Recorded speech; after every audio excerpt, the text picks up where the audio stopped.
Want to start the, there we go. Call this meeting to order at 7:03 p.m. All please rise if you can for the Pledge of Allegiance.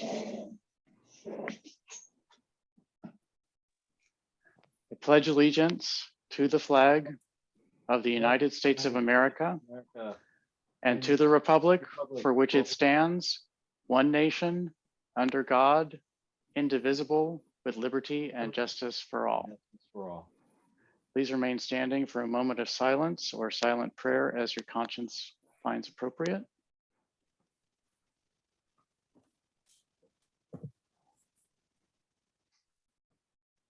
Thank you. Please be seated.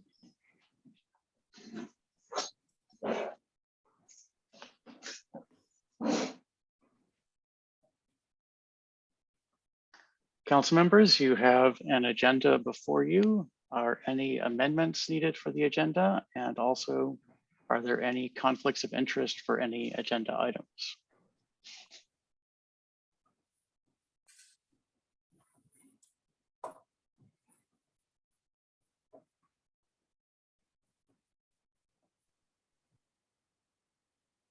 Councilmember Lingua, didn't see your hand there. It's only about 3 pixels wide. Well, you'll have to work on those pixels there, Mr. Mayor. But anyway, that's neither here nor there. I did want to bring up what could be seen as a potential conflict of interest under unfinished business as we continue the discussion of funding for the requested funding for the Greater Riverdale Cares Route 1 Cares program, as I am by appointment of this council, I am a sitting board member of the Central Kenilworth Avenue CDC. Thank you, council member. We will keep that in mind as we discuss that item. I can say that I have a minor potential conflict of interest in the motion to authorize the town manager to send a letter of support regarding the Prince George's County Climate Action Plan. And I will discuss that more when I get there. It's just one of my comments, and my day job may have some influence on each other. I view it as just having some additional knowledge, but could be seen as a conflict of interest, as you said. So any other declarations of conflicts of interest, or are there any changes required to the agenda? Hearing none, may I please have a motion to approve the agenda? So moved. Seconded. Motion by Councilmember Smith, seconded by Councilmember Foe. Is there any discussion of the agenda? Don't expect any since no one wanted any changes. Are there any public comments on the agenda? Okay, I will do a roll call vote. Councilmember Smith. Aye. Councilmember Foe.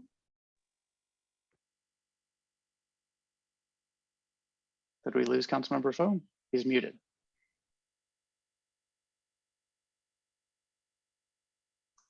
I'll loop back to you, Councilmember Foe. Councilmember Lingua. Aye. I'm sorry. I was looking at the agenda and I lost the screen, so I apologize. Aye. That's fine. Councilmember Lingua. Aye. Councilmember Sadiq. Aye. Councilmember Mejia. Aye. Thank you. Councilmember Mayers is still absent. Is that correct? I believe so, she is sir. She is still absent. I abstain. The motion passes 501. Let's move on to the presentations. First one is capital improvement projects updates.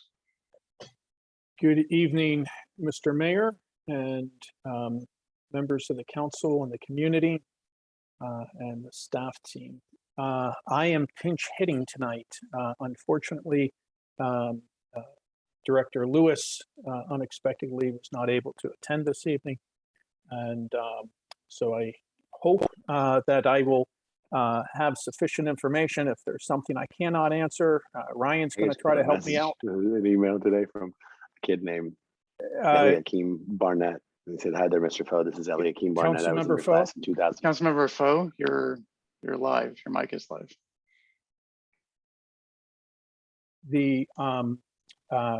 And if there's something I cannot answer, then we will get the answer for everyone and send it out in an email. As laid out in the memorandum, we have quite an ambitious CIP program this year, 27 projects and $3.4 million. The vast majority of that money is either state highway user funds or bond bills, loans that the town had taken out a few years ago, or other type grants, CDBG grants and things of that nature. So tonight, we're gonna talk high level about 18 of those projects and representing $2.7 million. New in the fiscal 22 budget is how we group the CIP projects. And I can't recall if that was a recommendation by the mayor or Councilmember Lingua, but I know it came from the council, and so we had regrouped the projects. They used to be listed in a more random order. So grouping the projects, I think, helps the community and staff and everyone see what's going on. So we have the pollen. Well, actually, instead of reading through this, Mr. Shelton, can you go to the summary table? So here we show the name of the project, the budget, and then the phase of the project along with the target completion date. So we have the pollinator garden. As I understand it, the green team members are working on proposed locations. I believe there's going to be more discussion about that at their meeting on Wednesday. So we're looking at 2 locations, and if there's questions about, I'm going to read through all of these or go through all of these, and then we can go back with the ones that you have questions about. The community garden, that's something that has evolved.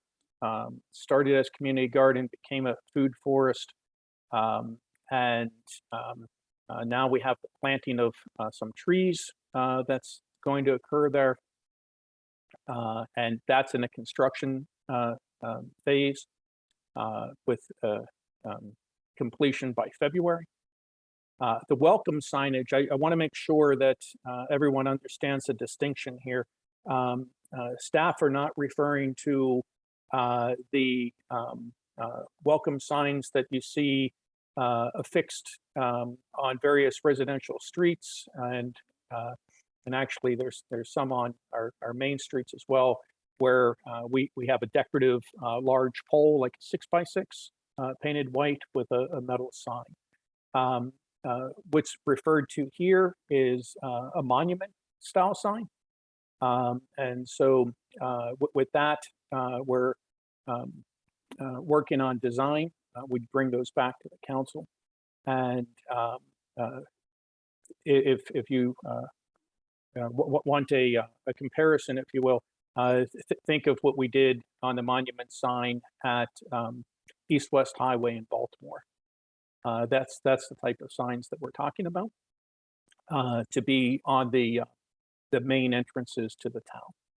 So perhaps on East-West, perhaps on River Road coming off of Kenilworth, or traveling north on Kenilworth, things of that nature. The bus stop improvements, I'm going to defer to Ms. Director Shelton on this for an update. Yes, we have chosen a few bus stops to make the improvements, and we are working on an RFP for design of those improved bus stops now. And then the Field of Dreams, and we've had some additional email activity today from our one engineer. But the big news on this project is that we did receive the grant from the Department of Natural Resources for, I believe it's $171 additional $1,000 plus what we had budgeted from other sources. So there's $255,000 there. We had gone through the design process previously on that through a community charrette, and staff are in discussions with the our engineer who's working on this from a stormwater management perspective, and trying to understand the complexity of stormwater management there, and how that will tie into other improvements. And sir, you have a hand up from a council member. If you want me to pause. Thank you, Councilmember Smith.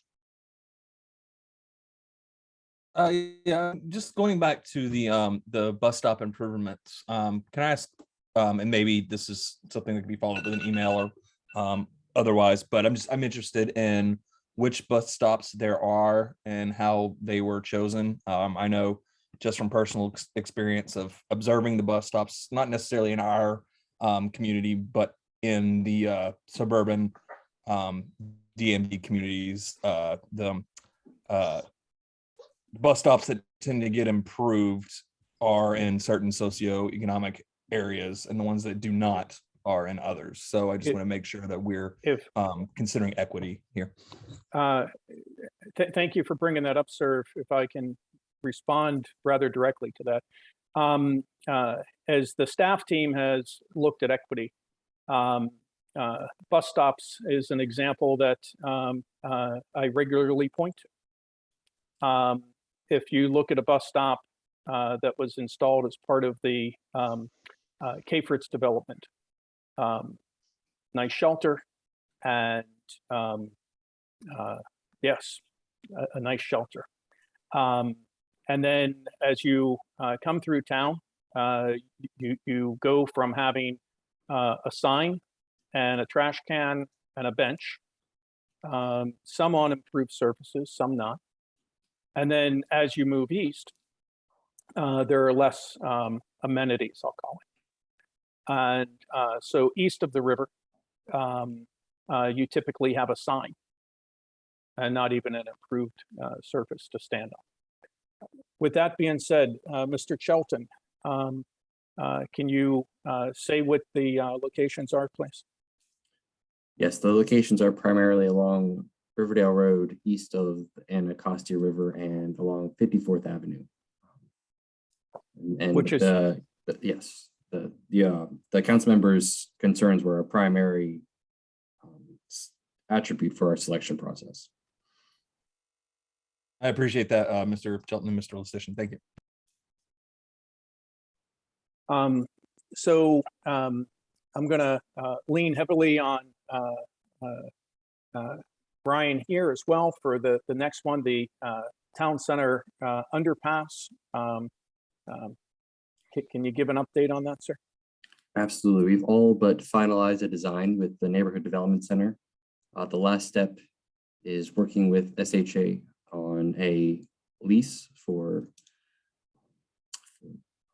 space under 410 bridge. And once we have the details of that lease determined, we will be able to finalize the design and understand what we are able to place in that space, and then we will be able to move forward with actual improvements in the underpass. Thank you for that. And there's also a memorandum of understanding that will have to be acted upon by the council. The state is looking for to make sure that the town is held responsible for any improvements attached or affixed to their infrastructure. And so lots of work for the attorneys to work through, both Mr. Sussman and the attorneys from the state. The 54th Place Pocket Park and Tot Lot You see, that's a very short arrow there.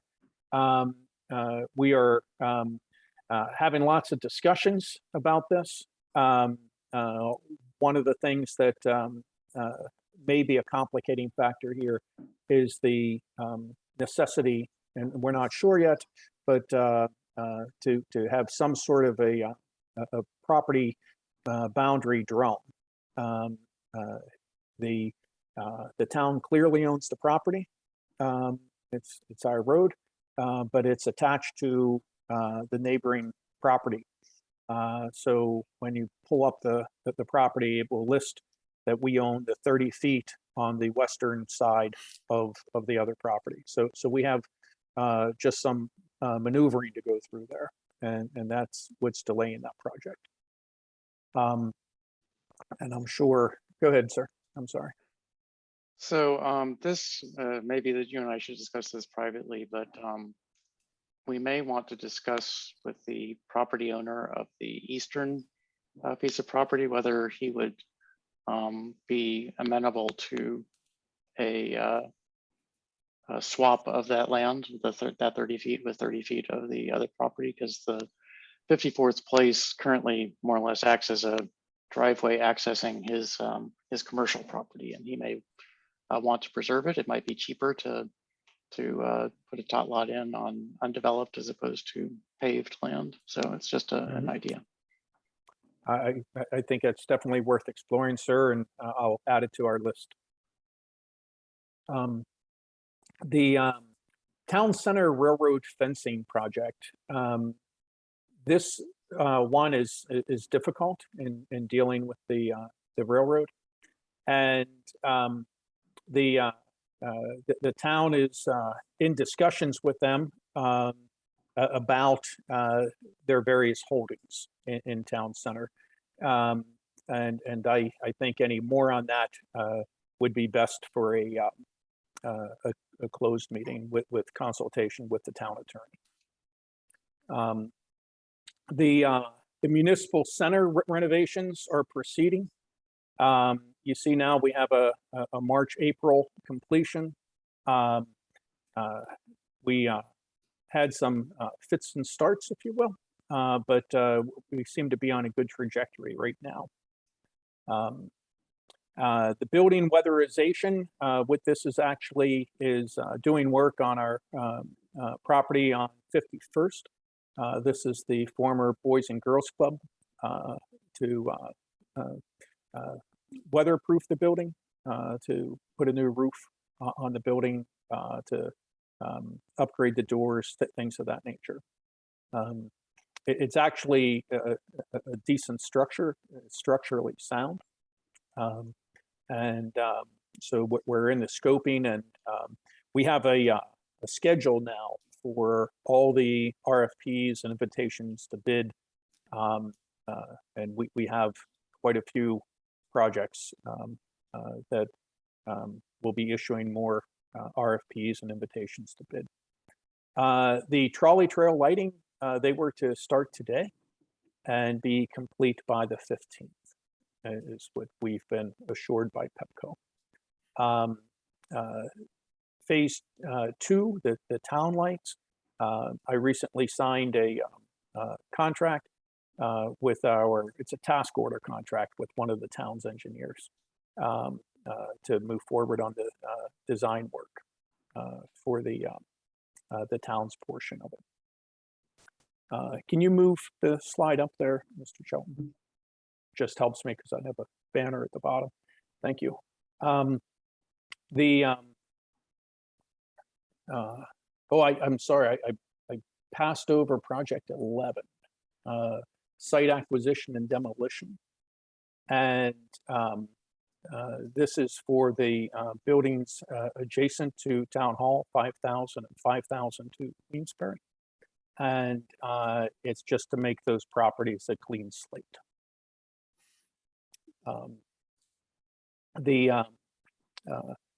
We have the streetlight pole acquisitions, streetlight improvements and streetlight pole acquisitions. The improvements, we are making good progress there, but we're also still working with the county to reprogram, is what I'll call it. I believe the county refers to it as a restructuring of a community development block grant.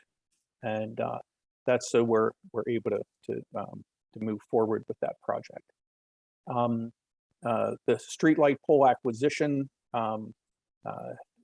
that's something that we do annually to replace streetlights that are knocked over or otherwise damaged in traffic accidents or vandalism.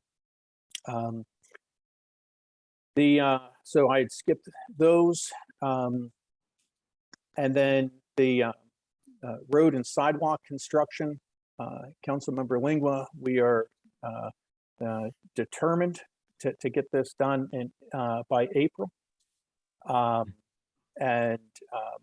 It's my understanding from Director Lewis that we are very near being able to issue the invitation to bid, so we're able to get this work complete. Oh, okay, you're talking about the Longfellow Street Yes, sir. Stormwater Improvement Project, Yes, not the 48th Avenue, which I remember my understanding was it would be completed by Christmas.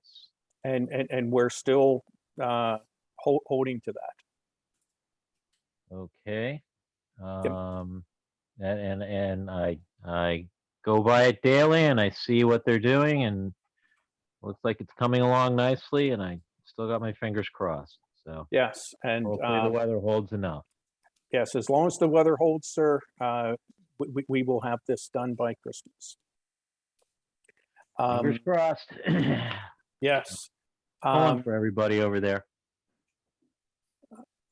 Anyway, thank I understand, and we agree. We want to get this project complete, sir. And then the 54th Avenue Spring Lane sidewalk. This is a new sidewalk project east of the river.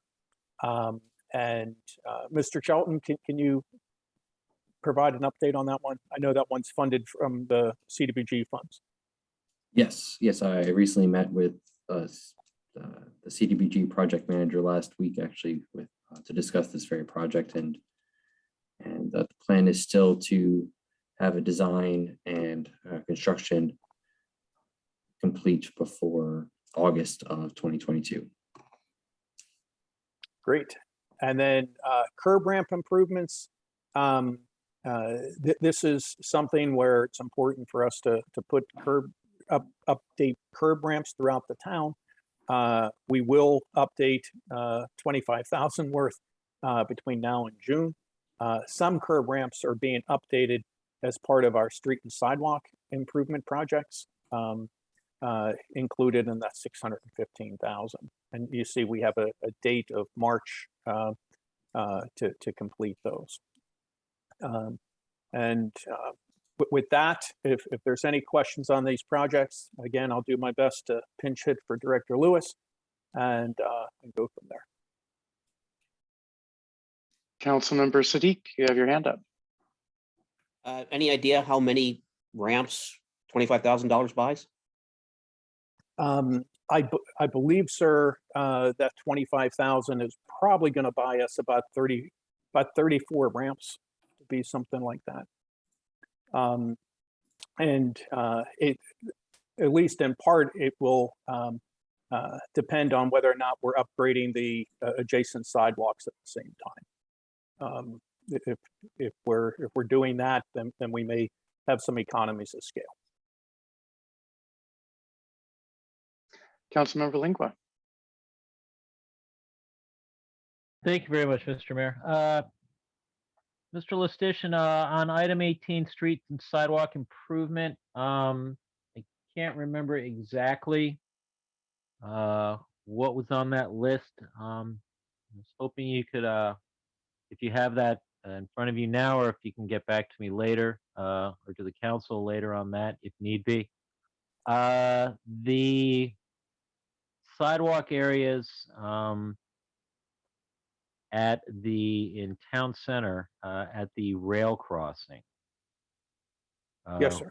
We've got some approaches that have some steep pitches to them. And I was wondering if those were being considered for modification in this street and sidewalk improvement program. That's not in that 615,000. Hmm. That I know. Okay. That's certainly something that we are aware of and will factor into future projects. Yeah. Director Barnes, might you have the packet material that was presented to the council on the street and sidewalk projects that could be shared?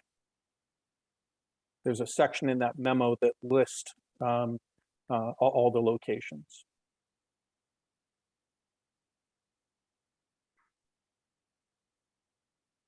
That'd be great. And one other, as you're looking at the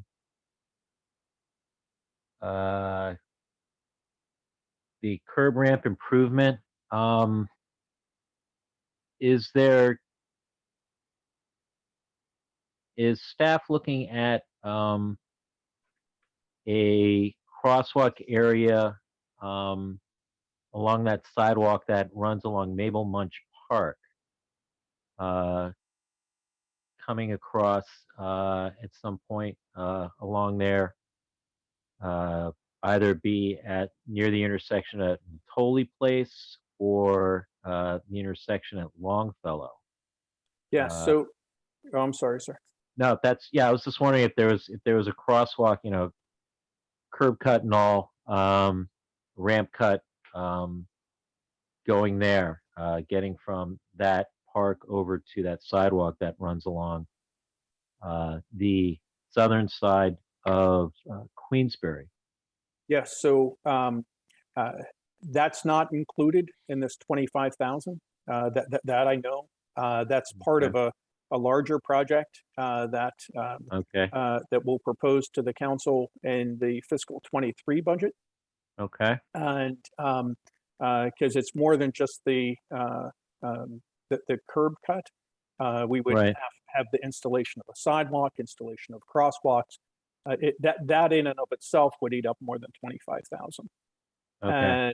And then the question is whether the council wants to do something further with those intersections.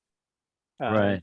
And but we are on the staff level having discussions about that, and we'll include a proposal in the draft budget or in the proposed budget for the Okay. council. So essentially, any improvements over there is part of a larger discussion of Yes, sir. what the scope will be of those improvements. Yes, from a staff perspective, it's much more than a curb cut. Okay. Great.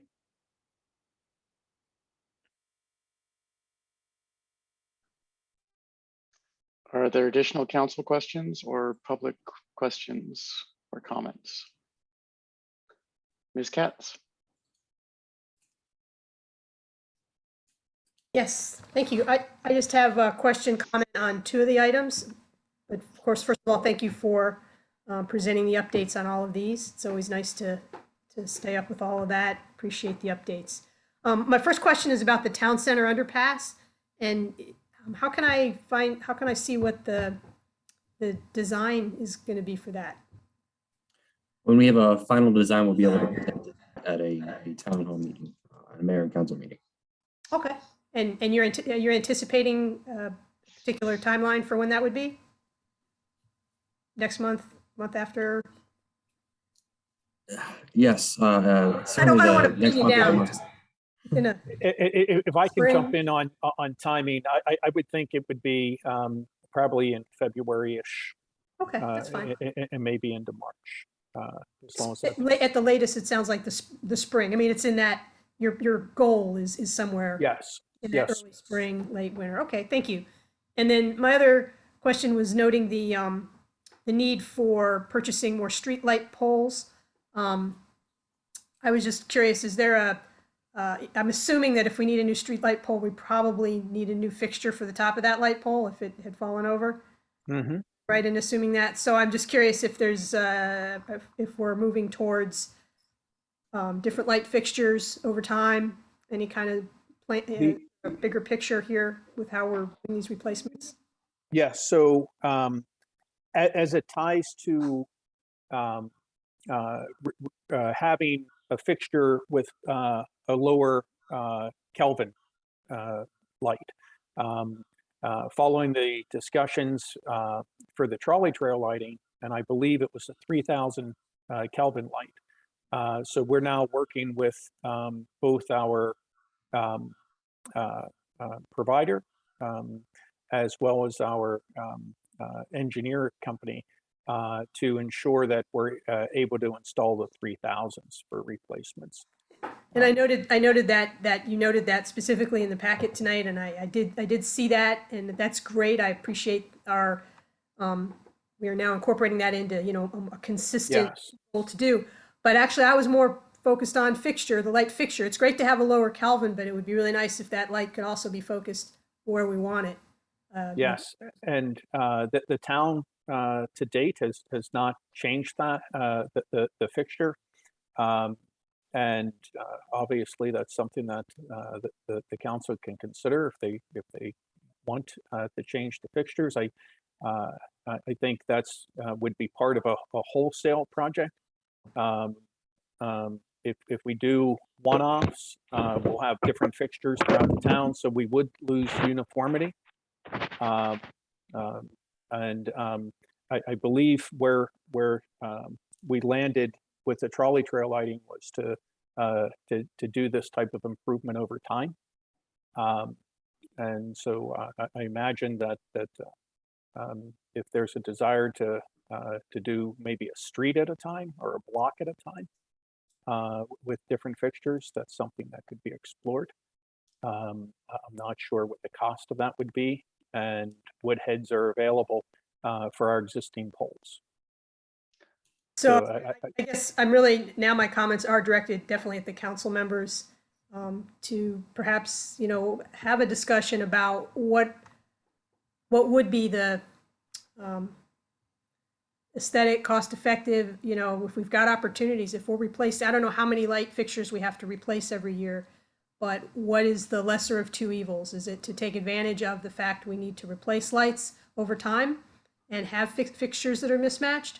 Or is it to continue to purchase fixtures that are less efficient and not lighting exactly the things we want, and then having to pay again to replace those fixtures? So I just encourage council, maybe that would be something to talk through at some point, because I would think light fixtures is not the only technology, not the only aspect of town that needs to be maintained over time, that as technology develops and we move into the future further, I'm sure there might be other areas where we have to replace things, but technology has changed them. And what are our values with regards to the give and take we're going to need to make to upgrade our whole town over time.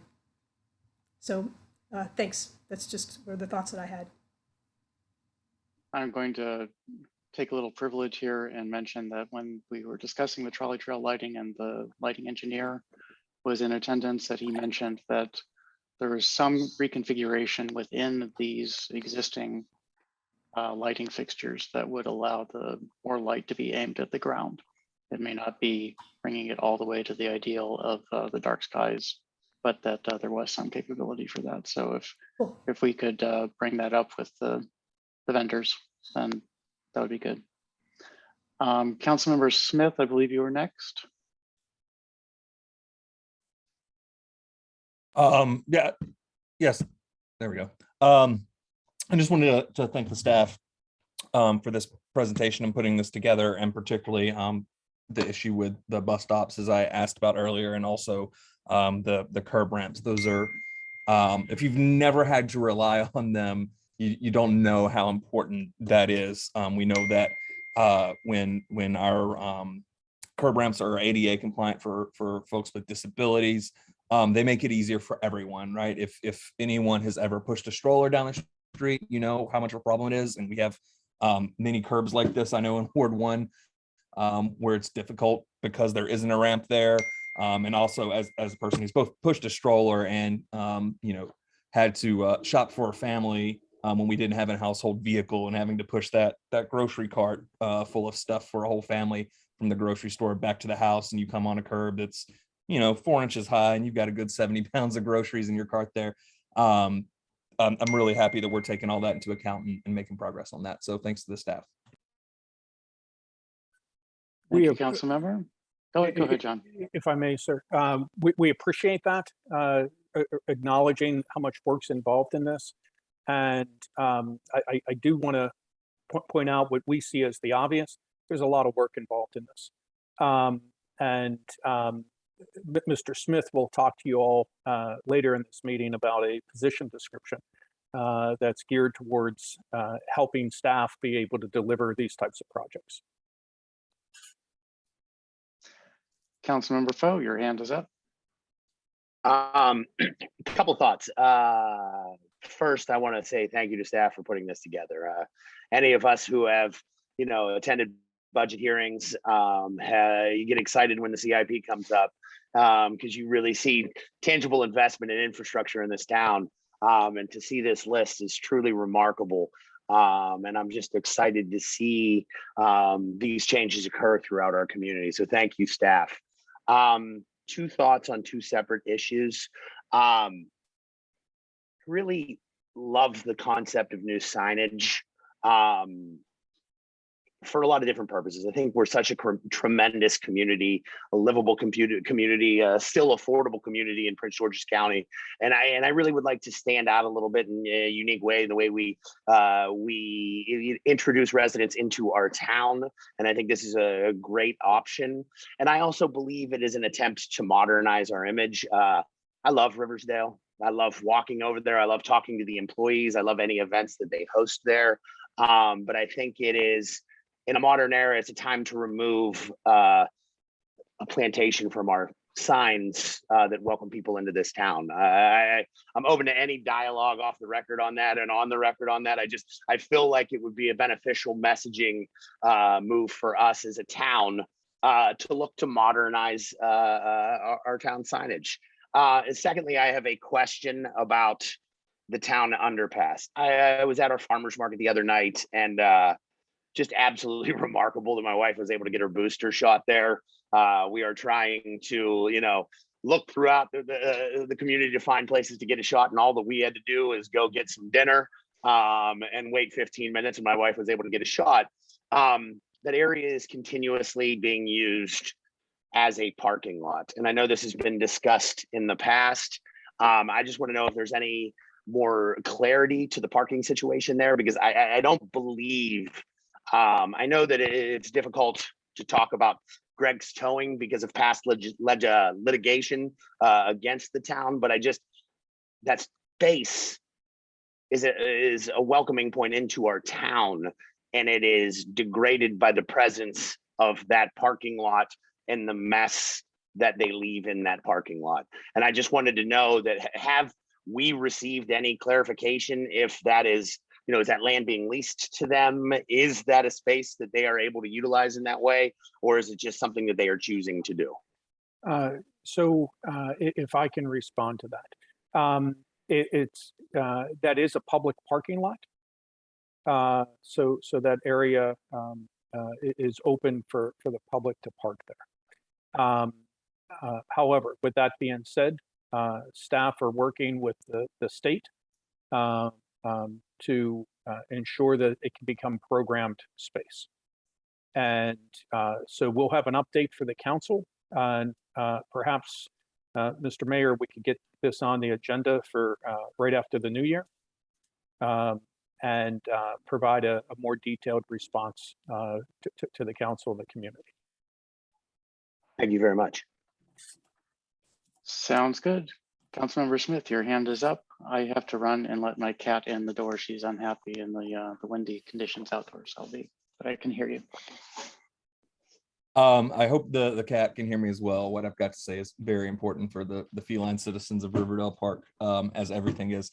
I just want to enthusiastically concur with Councilmember Foe with his comments on the Riversdale Mansion. I think the Riversdale Mansion is an important part of our community. It's of course, central to our community and plays the dominant role in our history. And I hope that as a community, we can continue to honor the Riversdale Mansion and all people who resided on those grounds by telling the whole story of Riversdale. There's a lot there that, a sign with just a plantation on it doesn't tell. And it sells short a lot of the residents that live on those grounds, including the mansion itself. You can't tell the whole story of the influence of that mansion and those grounds, not just for our community, but the neighboring communities of Edmonston and Hyattsville and College Park and all the others.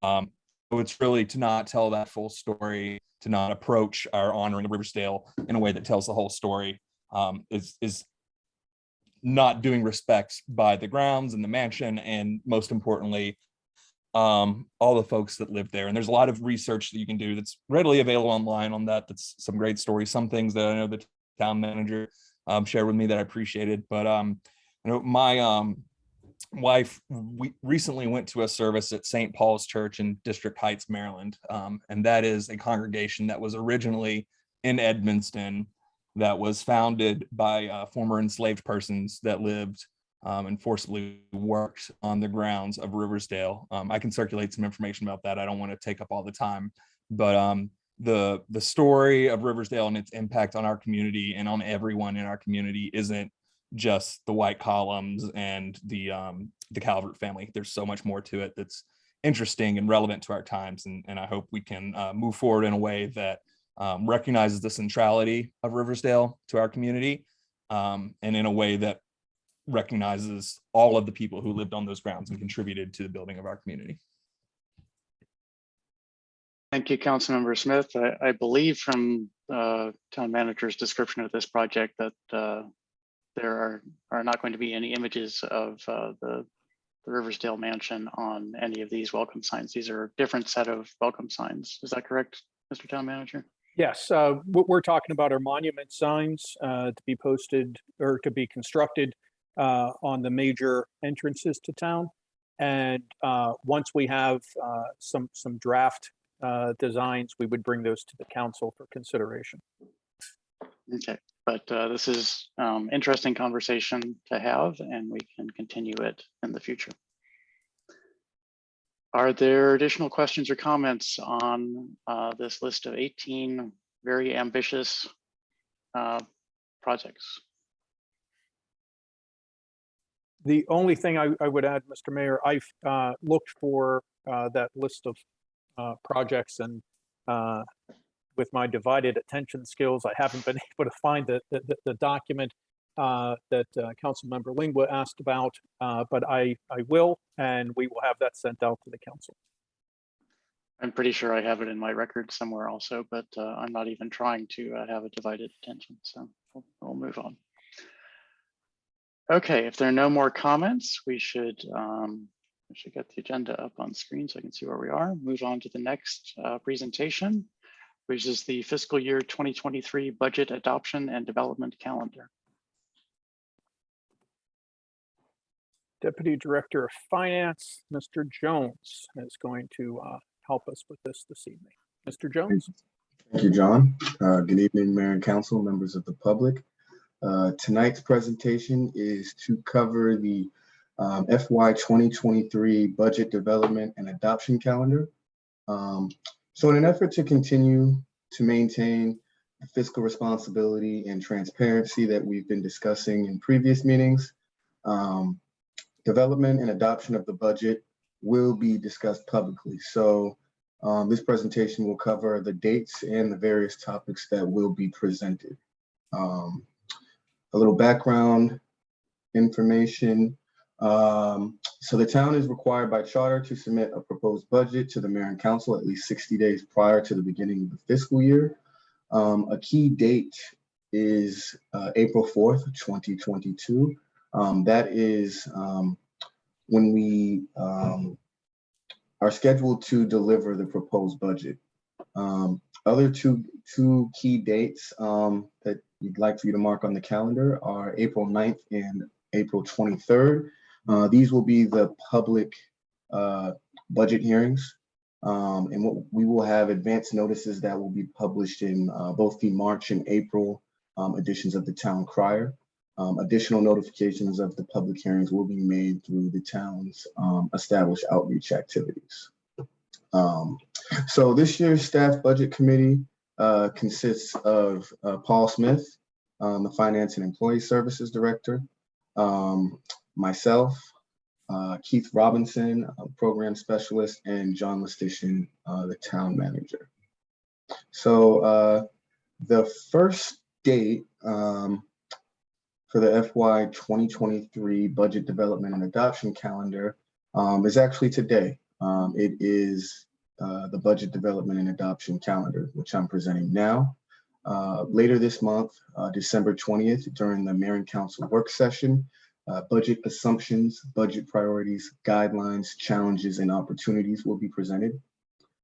At the top of the new year, in January 2022, on the 3rd, during the Mayor and Council legislative meeting presentation, the CIP updates and projections, capital improvement, those will be presented. Later that month, January 31st, there will be a Mayor and Council work session, and the fund balances and projections will be presented. February 2022, we had two presentations. February 7th, during the Mayor and Council legislative meeting, revenue will be presented. So we have the 2022 estimated actuals, and then we will have the 2023 projections. Later that month, February 28th, Mayor and Council work session, expenditures will be presented. So we'll have the 2022 estimated actuals, the FY 2023 projections. Additionally, the FY 2023 challenges and opportunities will be revisited. And lastly, the constant yield tax rate will be presented. So for March, during the 14th, State of the Town presentation, we will give a brief budget overview. And the 28th, during the Mayor and Council work session, budget updates and adjustments will be presented. And April, some of those key dates that I mentioned earlier, the 4th, we have the presentation of the FY 2023 proposed operating and capital improvement budget during the Mayor and Council legislative meeting. The 9th, we have the budget public hearing, where we will do a more in-depth review of the proposed FY 2023 operating and CIP budget. April 23rd, we will have another budget public hearing where we will have another review of the proposed FY 2023 operating and CIP budget. The 25th, during the Mayor and Council legislative meeting and work session, we will have the reviews of the edits to the proposed budget that were proposed during those two budget public hearings. And then we will have an introduction of the FY 2023 operating and CIP budget and tax rates ordinance. So the last meetings will be held in May regarding the budget adoption, and that will be a real property tax rate public hearing, and then the final adoption of the FY 2023 operating and CIP budget and tax rate ordinance. Yes, and that concludes the budget development and adoption calendar. If there are any questions about any of the dates or any of the topics, I would be more than happy to answer any questions. Thank you, Deputy Director Jones. I'll just point out the May 23rd special legislature to adopt the budget is driven by the county's schedule for issuing tax bills, which they do on our behalf. And so we would normally and ideally have that at a regular legislative session, but it needs to be special for that purpose. The one other comment I'll make is that the first budget hearing will be on my birthday. So if we are meeting in person, then I'll bring a cake for everyone to have a slice of. Wonderful. Are there additional council comments? Mr. Town Manager, you had something? Well, I just wanted to point out, we have a number of new council members. And this is our standard process. And I think it's important to note that counting tonight, there's 15 occasions where the mayor and council will publicly discuss the budget process, and receive input from any members of the community in attendance or online. Thank you, Mr. Town Manager. Are there council questions or comments on this calendar? Seeing none, are there public comments or questions on this calendar? Okay, let's move on to the next agenda item, which is my report. And sadly, we have more COVID news this month.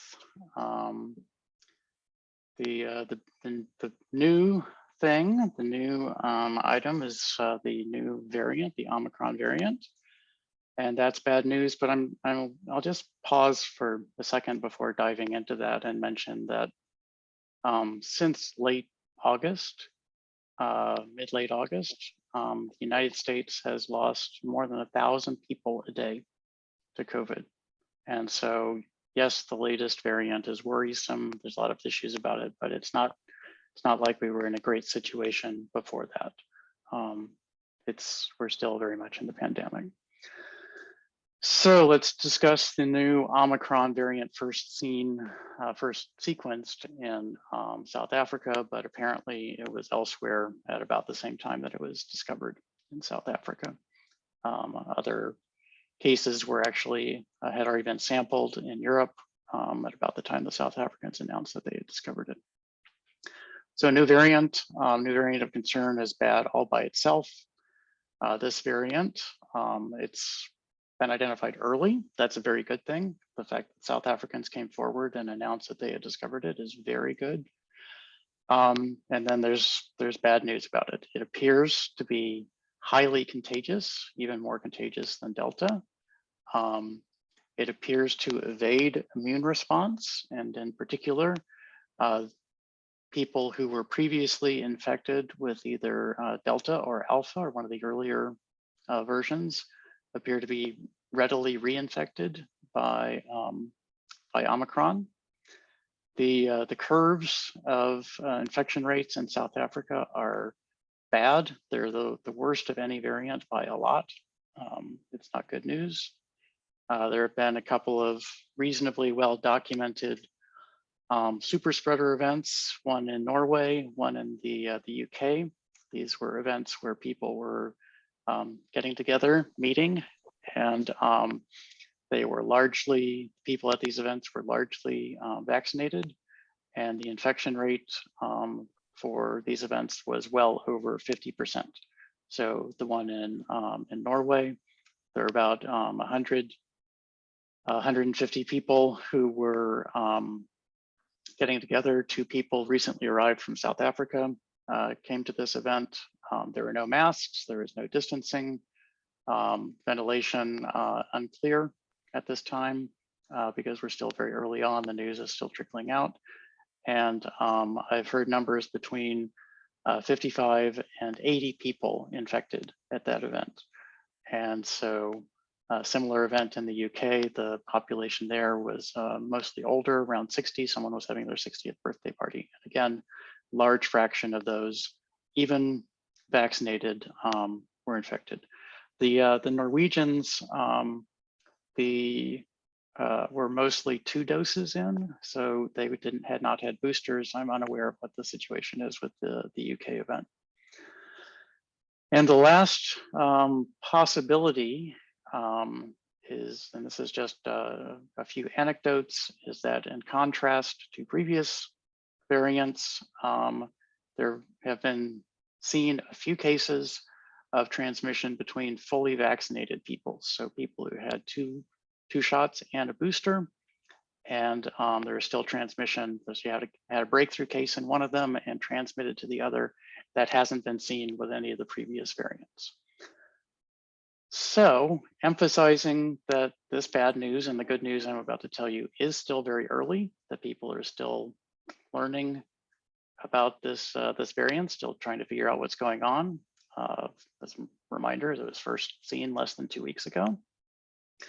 The good news is that it appears to be milder than previous variants. Again, it's a question of whether the vaccinations have helped that, whether the age of those who have been infected, who have been looked at, helps that, or whether it's just early in the course of the disease, when you tend to see fewer complications, fewer severe cases.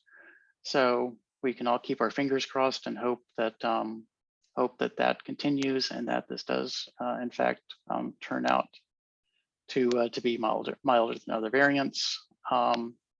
And the other piece of good news is that the vaccines appear to provide a similar level of protection, not against infection, but against severe illness. The previous number for the mRNA-based vaccines, Pfizer and Moderna, was somewhere in the range of 93 to 95%. It appears to be 90% with this.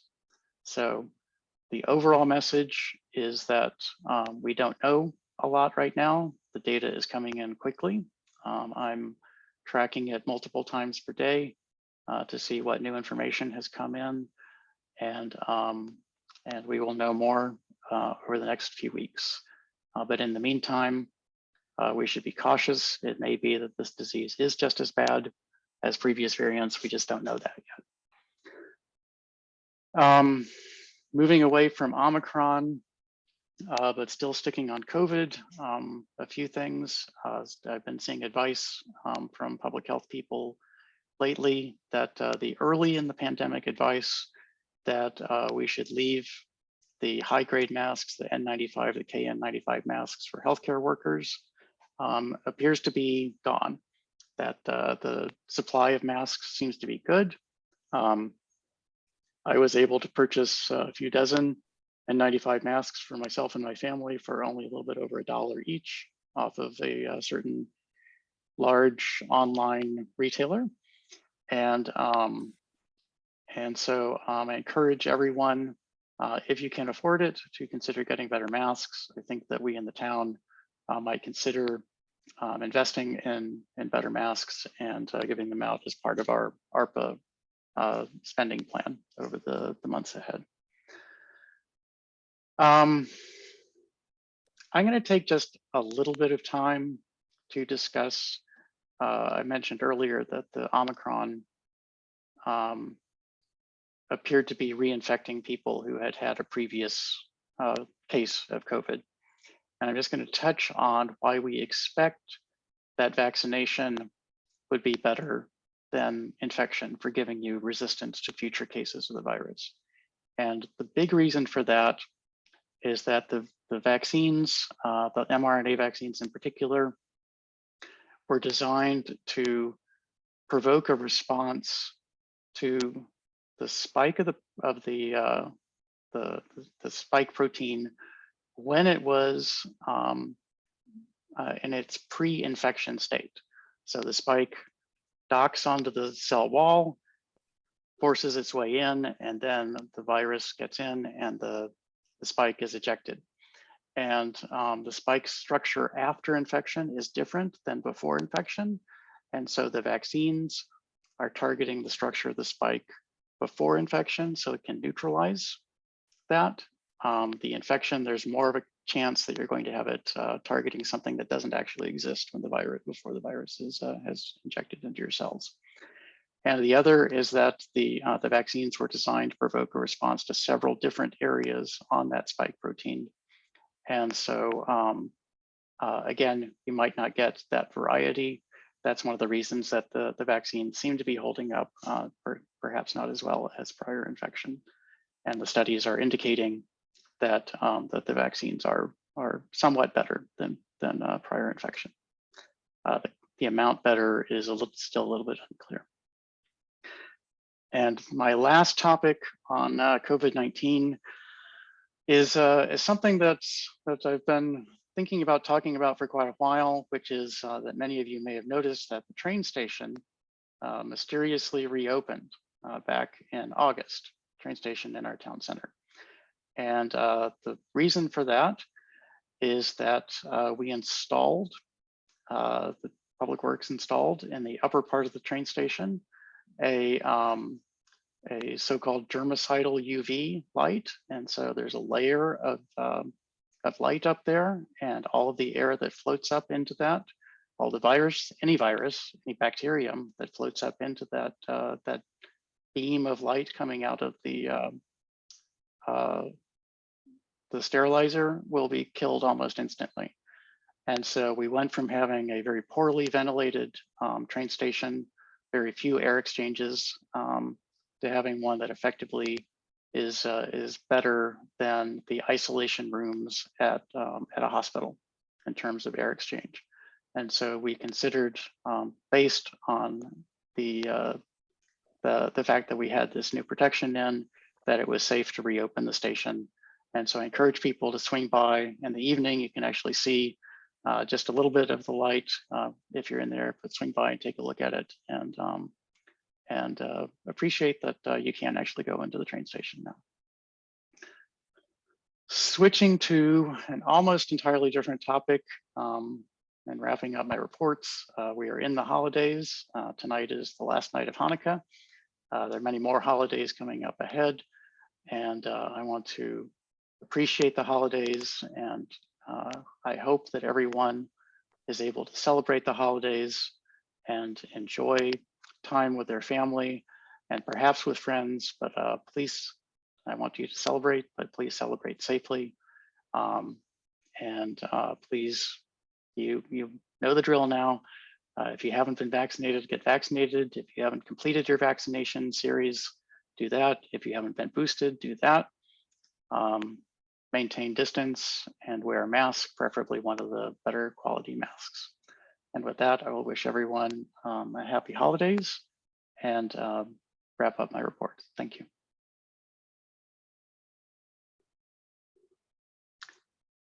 Unless there are any questions, I will hand it over to the town manager for his report. I don't see any Yes. questions. Just a few items this evening, Mr. Mayor. So the Luminous Vaccination Clinic held last week at the farmer's market. 83 persons were vaccinated for COVID and 30 for the flu. And they also provided blood pressure screenings to an additional 5. The holiday children's party. So figuring out how to do things differently in our reality that we're facing, that the mayor explained in detail with both Delta and the new variant. We are having what's being billed as a take-home event this year, and families will be encouraged to share photos of stuffed animals that they make and crafts that they create, and to share those back with us, and we can put those out on social media. I'm actually going to ask Director Barnes, can you provide a little bit more explanation to this event, please? Certainly, it's my pleasure. This is one of the best events of the year when we can all be together. And unfortunately, this year this is another year that we can't be together, but we will be sending home a bag of holiday cheer with our families. We're going to continue with their tradition of Build-A-Bear or Build an Animal, which was so wildly popular. I think Councilman Lingua can probably attest to that. He's visited multiple events. So this year we're going to be sending our Build an Animal home along with all sorts of crafts and activities for the entire family. We've been stuffing those bags and getting them all ready to go. We'll have families register obviously for the bags, and we'll space everything out. But we're really excited and really looking forward to seeing all the fun things that the families are able to do together. Sharing those with us on social media, we can promote this activity and hope for next year. Maybe we can all new building a bigger space. Thank you very much for that additional explanation. And a few other items, Mr. Mayor. The December work session will be held on the 22nd. It's not much of a holiday gift, but staff expect a rather full agenda. So we have a lot of items to bring to the mayor and council, hopefully later this month. And then, Mr. Town Manager, the date was the 20th? I'm sorry, I have written down the 22nd, but it's going to be the 20th. Okay, Yes. thank you. Yes. I missed. Just wanted Yep. to make sure. Nope, I wrote the wrong date. My apologies. And then Town Hall and DPW operations will be closed on the December 24th in observance of the Christmas holiday, and then again on December 31st in observance of New Year's. We will have a status and information report, the bi-weekly report that I send out to the council and the community that will go out on December 23rd. So we'll have that go out a little early. And the last thing, on behalf of myself, the staff leadership team, and the entire staff team, we want to wish everyone a wonderful holiday season and encourage people to be safe and find those small blessings in our lives. Yes. And that's all I have, Mr. Mayor. Thank you, Mr. Town Manager. Are there questions for the town manager? Any public questions or comments? Okay, let's move on to the monthly finance report. Deputy Director Jones will walk us through this, sir. Sure, thank you, John. Good evening again, members of the public, mayor and council. Tonight's finance report covers the revenue and expenditures for the months of September, October, November, and then a year to date. I will cover the revenue for November and expenditures, as well as the year to date, and kind of give a brief summary of such. So for the month of November, for the current fiscal year, revenue is at $2,045,465, with expenditures of $602,957, with a net of $1,442,508. Year to date, revenue for the current fiscal year, $6,417,732. Expenditures total $2,925,791, with a net of $3,491,941. So for the current fiscal year, for the month of November, the $2 million does appear to be high in comparison to the previous years. Reason being, real estate taxes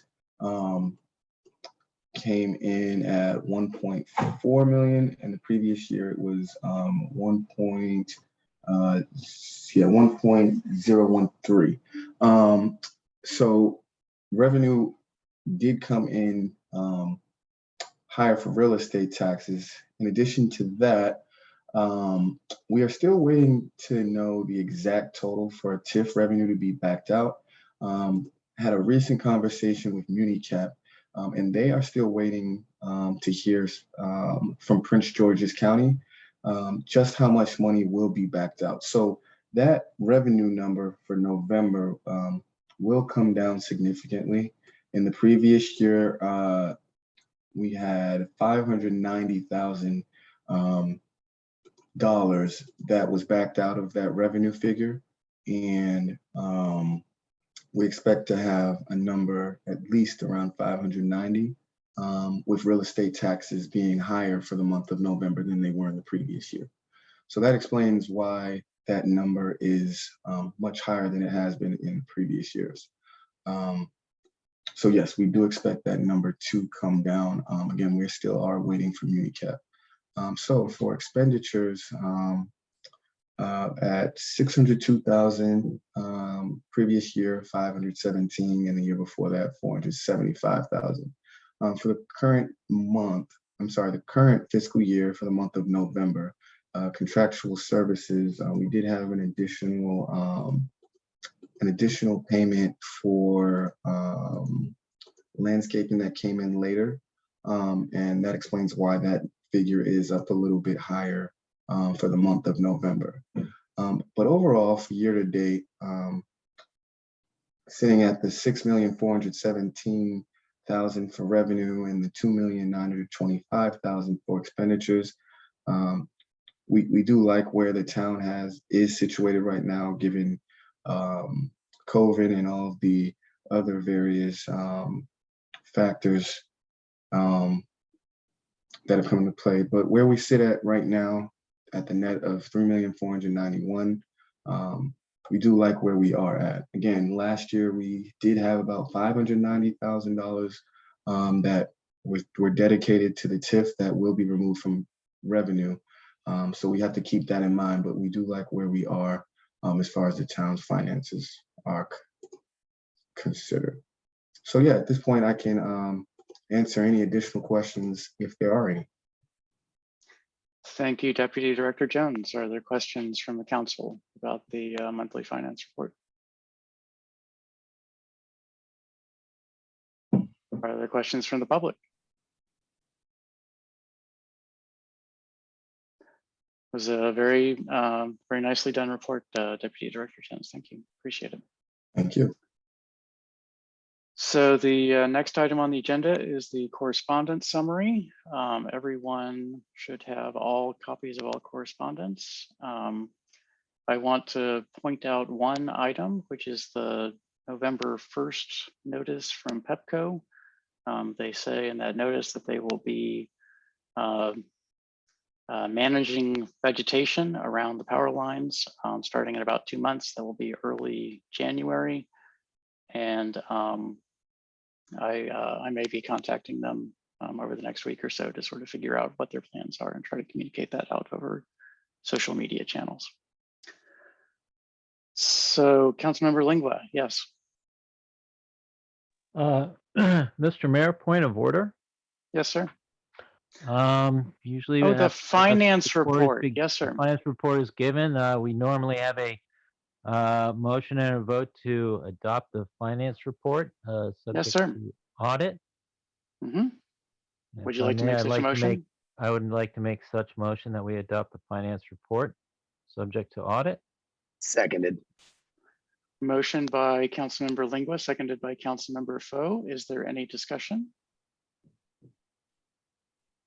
I'll say that usually there's also discussion of the finance report, and I think that was why I moved on, is that I saw no indication of discussion. But thank you for raising the point of order, Councilmember Lingua. You're quite welcome. So any public comments on the motion? Hearing none, I will do a roll call vote. Councilmember Smith, Aye. Councilmember Foe, Aye. Councilmember Lingua, Aye. Councilmember Siddiq, Aye. Councilmember Mejia. Aye. Thank you. Councilmember Mayers is still not in attendance, is that correct? I abstain. Motion passes 501. I will skip over the correspondence summaries since I already brought that up, unless someone else wishes to bring up any items. Go to the fire department report. I did not receive a fire department report. Has staff received a fire department report? We did not, sir. Okay, thank you. That brings us to council committee and ward reports, and we will start with Councilmember Smith, Ward 1.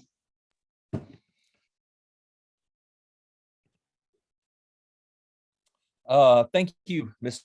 Mayor. I want to start by wishing everyone in Riverdale Park and our community and my colleagues on the council and the staff happy holiday season. I think this is the sweet spot for it, right between Thanksgiving and as we get into Christmas and also wrapping up Hanukkah tonight.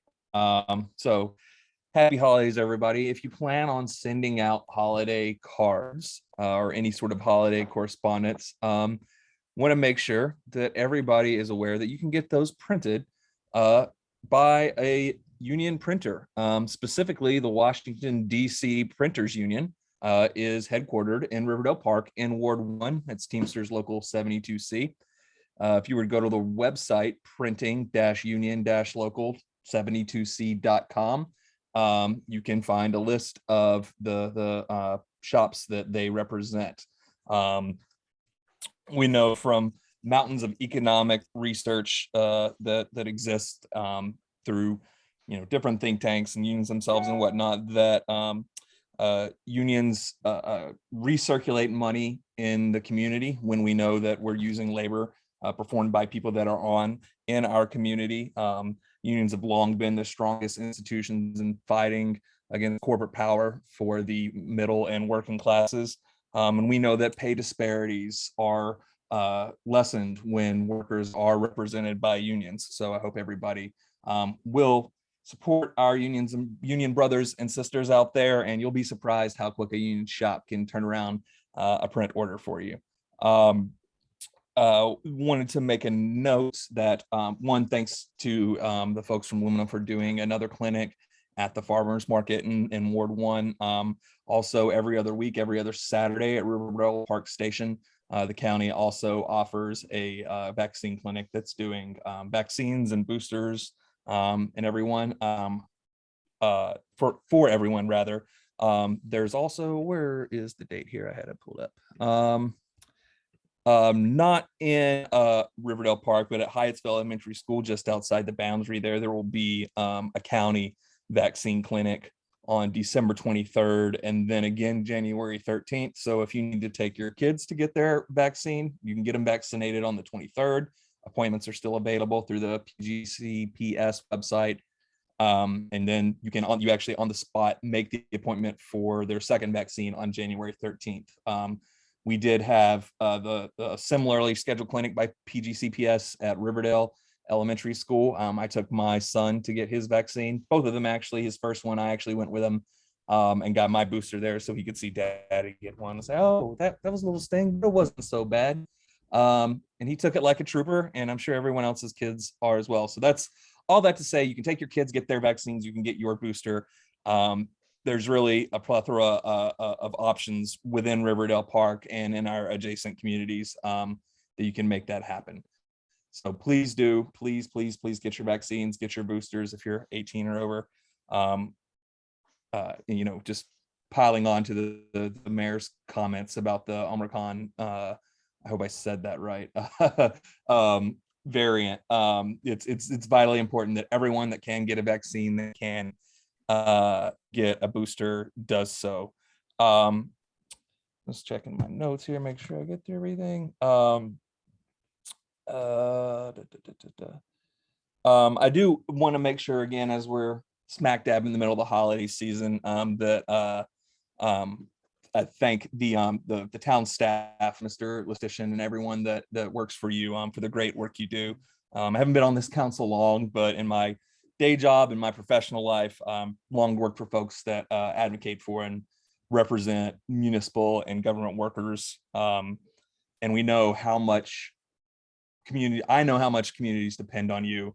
I want to make sure that the entire community knows how much that you guys do that goes unseen, and how everyone's schedules get more hectic this time of year, regardless of what you're doing. But we know our community's needs grow at this time too. So in addition to shuttling your kids to different Christmas parties and the work holiday parties and everything else, you guys are doing great stuff for our community. So really appreciate all the work you put in on, especially as we enter budget season and everything else. And I think lastly, I'd be remiss, it was a great weekend for Alabama sports. I won't go through all the lists, but Roll Tide.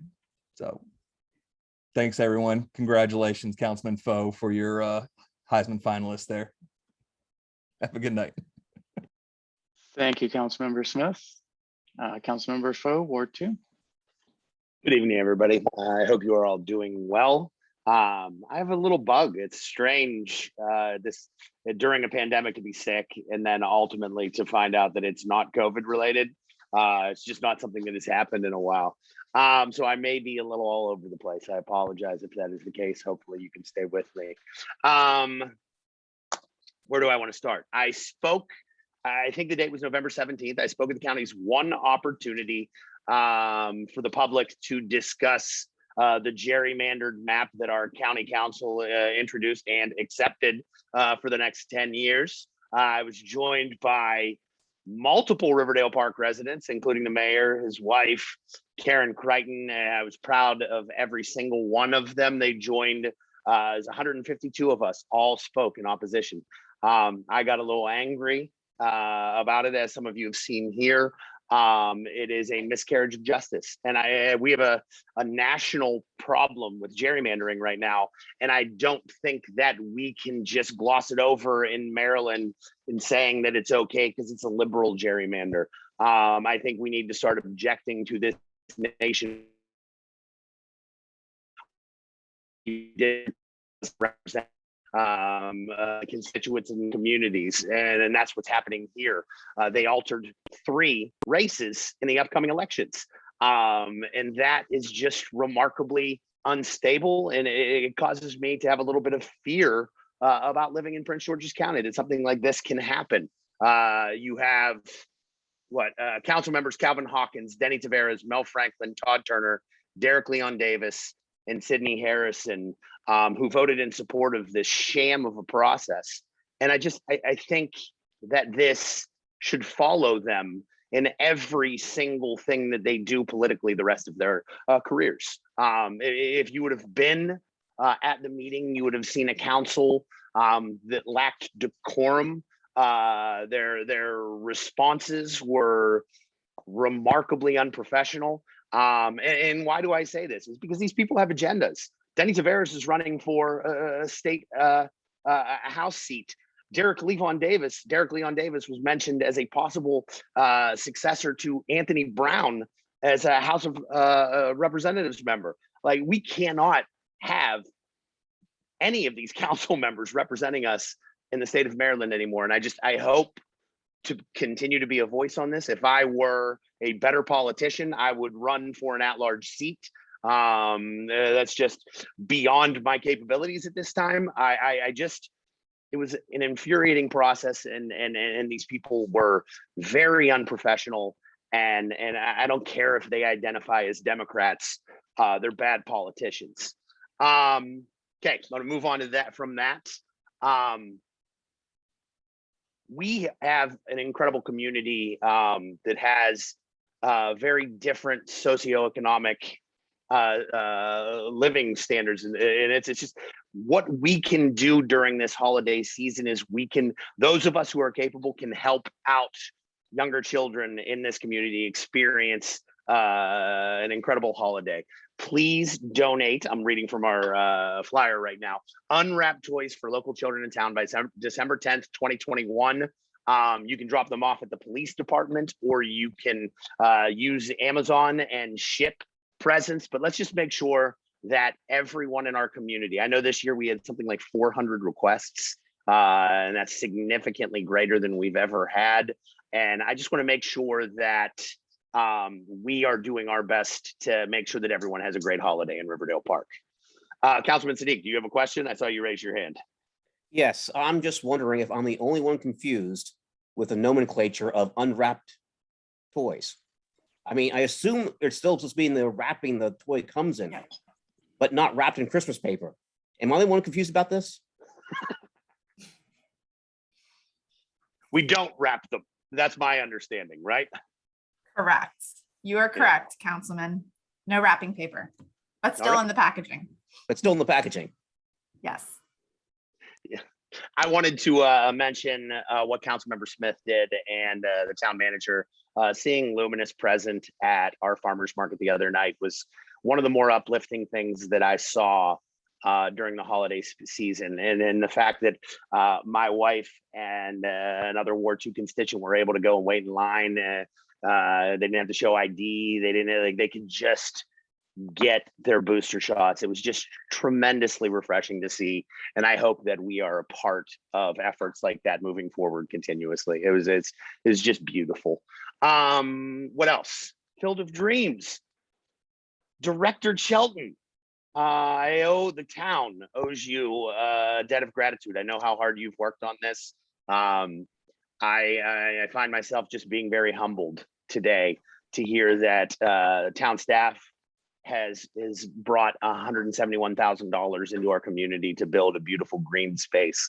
And I know that I've been talking about that for a long time, but anybody who knows anything about how local government works realizes that town staff are the wheels that get these things moving. As politicians, I can just be annoying kind of by texting John, by texting Ryan, by asking for updates on this, but to see that coming into our community is just beautiful. And I am so grateful of any and all staff members who worked on that. We're going to do something beautiful in that space. And I can't wait till we can all celebrate there together. All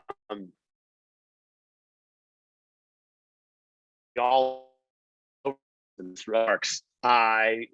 Driving through wards 1 and 3 on 48th Avenue, you can't help but notice beautiful new sidewalks being added for our constituents. And you can mark me down as surprised. I never anticipated that I would be the kind of person that gets super joyful about sidewalks. After sitting in these meetings for 5 years, Councilman Lingua, and I'm proud of what we have been able to do. I know that you have advocated for your residents for a long time, and to see tangible changes occurring for that, so close to my house, but in your ward, is very beautiful. And I am appreciative of the efforts that you have made on behalf of your residents. So thank you, Councilman. And last but not least, our discussions involving traffic last week on Route 1 kind of triggered something in me.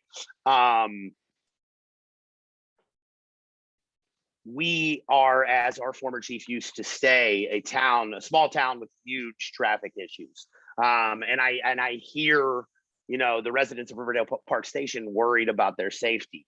I believe that this needs to be a dialogue of the highest order in our town. Everybody that I talk to is concerned about traffic issues everywhere.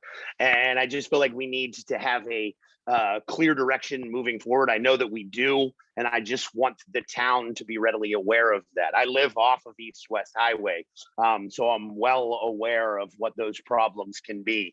I myself have walked into a DUI situation where the passenger was attempting to leave the scene of a crime. I had a hit and run occur in my backyard, basically. A police officer was shot in the foot 300 yards from my house. So I'm well aware of the problems that the community has. And I know that it can be frustrating, but these are monumental tasks that are incredibly expensive, that oftentimes involve government officials that aren't present in these dialogues that we're having. So I'm just calling for a town forum on our traffic issues, because anything that we can do to make our residents safer as they commute, as they walk about town, is something that I'm going to be in support of wholeheartedly. And with that, I yield the rest of my time. I hope everyone has an incredible holiday season. I just want to make sure that everybody is, I know we're focused so much on our physical health, but let's focus on our mental health as well. I don't want to assume anybody isn't going through the same things that I am. I lost an aunt today, not COVID related, but in these distant times, it's hard to grieve like we normally would. So just to everybody that hears this, know that everybody on this call tonight supports you. We'll do anything that we can to help you. And anybody that's here right now, if anything is going on in your life, I am here to talk. These are unique times, and we need unique solutions. So let's just make sure that we are opening our hearts and we're listening to people this holiday season, because grief takes a dramatically different face when we're forced to deal with it in a pandemic and kind of alone. So we are here for you, and we are here to help you. Now I yield my time. Thank you, Councilmember Foe.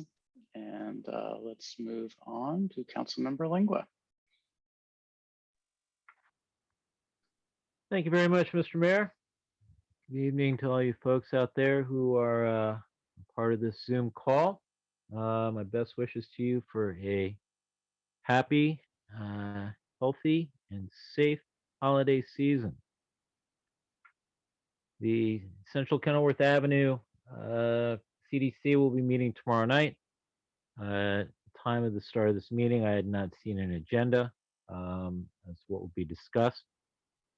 Had a meeting last Thursday to discuss progress along the Sarvis Cafe.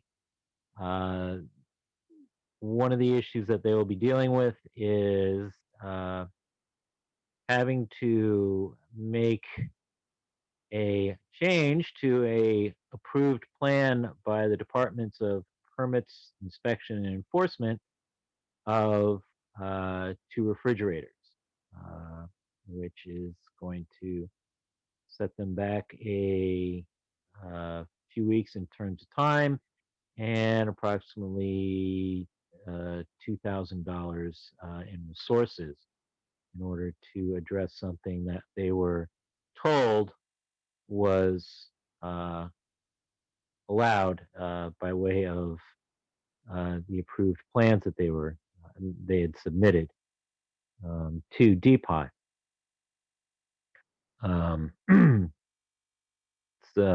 Suffice to say, there's a bit of disappointment and frustration at the CDC for having this late in the stage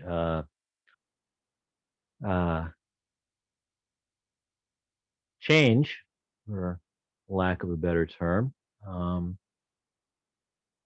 being put upon them at this time, but they will proceed undaunted in towards getting the Sarvis Cafe completed and up and operational. As that time approaches, we'll be sure to let everybody know.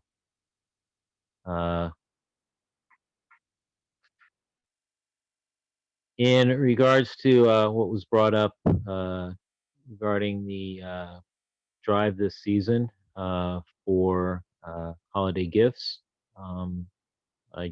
as has been brought up by Councilmember Foe, I would encourage folks, if there's something you can give, no matter how big, how small, how simple, please do. For it may be something that's going to spark some.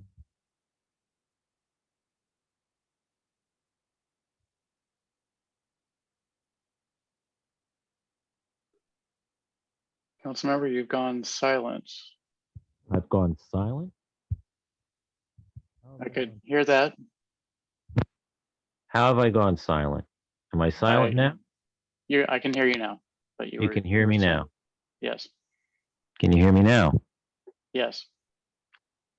Okay. Which part did I go silent at? Just saying that it could spark a joy, and I think that was fair. Well, okay. Thank you. Essentially, it's a gift no matter what size. You know, it may be something that leads someone to finding something in, that will bring interest to them that they want to pursue. So don't be bashful, and even just the simplest coats. I know that in past years we've had a coat drive, hat and scarf drive as well.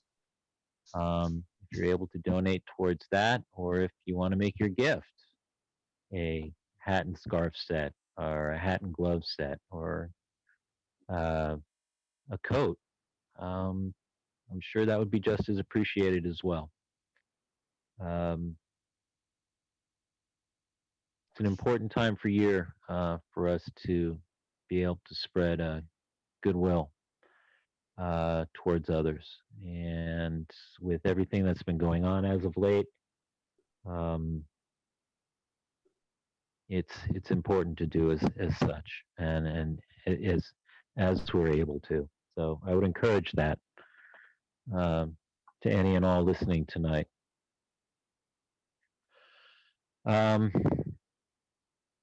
Regards to the projects that are going on in Ward 3, I'm glad to see them moving along again. I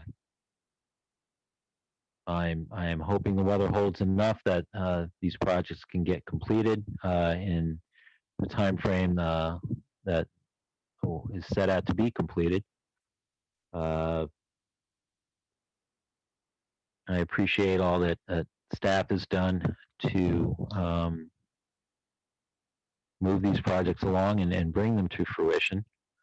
At this time, though, I would like to point out to staff one item. If it's not on, if it has not been made aware to WSSC, is at that intersection of Taylor Road and Riverdale Road at a, looks like a water line cap that's just in the road there on Taylor. Seems that water is leaking out of there, which could lead to something of a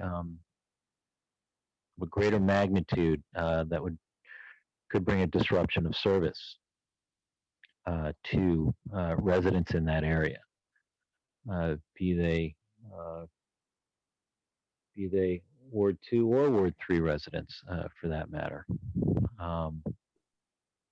I think I would hope that if I could ask of staff, they could make WSSC aware of that and be able to track that. I think many in town would appreciate it. We will definitely do that, sir. Thank you for bringing that up. Thank you.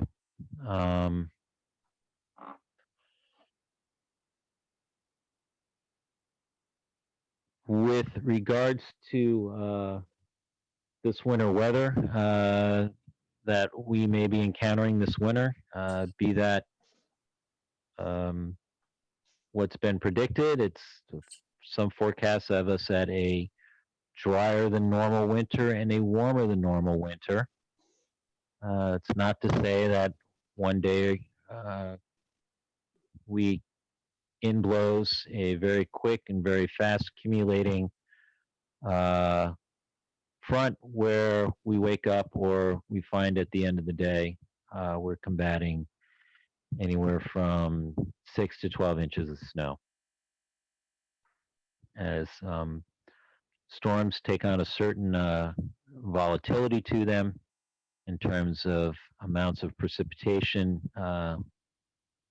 released over a shorter period of time than what was normal previously. We just hope folks are prepared to be able to, should they have sidewalks in front of their houses, are able to help deal with those. And they have neighbors who have sidewalks who may not be able to address that for one reason or another. I hope that they're able to lend a helping hand. That's how we all are able to contend with storms and to get through it as best we can together. Because it's by pulling together, we're able to make the best of whatever situation's thrown at us.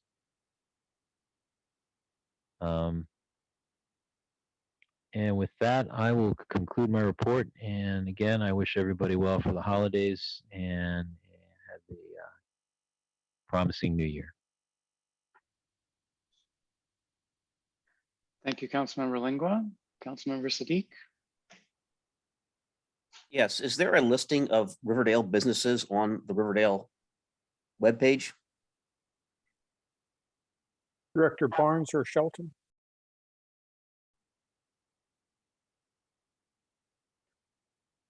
Director Shelton? And I'm sorry, there is a list, but we're working to update it at this time as well. Nothing further to report. Thank you, Councilmember Siddiq. Councilmember Mejia.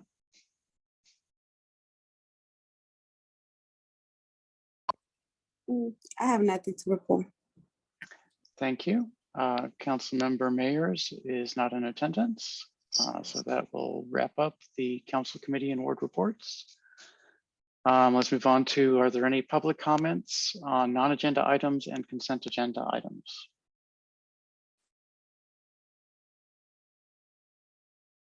Members of the public can, of course, comment on any other, all of the legislative action items, unfinished business, new business, etc.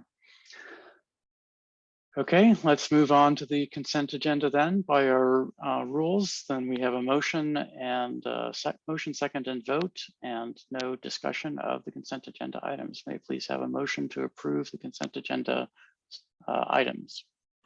So moved. Second. Motion by Councilmember Foe, seconded by Councilmember Smith. I will move immediately to a roll call vote. Councilmember Smith. You're muted, Councilmember. Thank you. Councilmember Foe. Aye. Councilmember Lingua. Aye. Councilmember Siddiq. Aye. Councilmember Mejia. Aye. Thank you. Councilmember Mayers is absent. I abstain. The motion passes 5-0-1. Let's go to legislative action item number 1, introduction of ordinance 2021-OR-10, amendment of the fiscal year 2022 budget. As a reminder, this is simply an introduction. One council member introduces, no second is needed, and there is no significant discussion. Mr. Mayor, if I may. Please. I'd like to introduce ordinance 2021-OR-10. This is an ordinance concerning the amendment of the FY22 budget. And this is for the purpose of amending the adopted operating and capital improvement budget for the town of Riverdale Park for the fiscal year that we're currently in, which began July 21 and will end June 30, 2022. And this is to increase expenditures in the town's capital improvement fund. And it is also generally related to the amending of the town's fiscal 22 operating and capital improvement budget. Thank you for the introduction, council member. Let's move on to item 2. Resolution 2021-R-15 regarding the RISE zone renewal. Would someone like to make a motion to adopt resolution 2021-R-15? So moved. Is there a second? Second. Motion by Councilmember Foe, seconded by Councilmember Lingua. Is there discussion?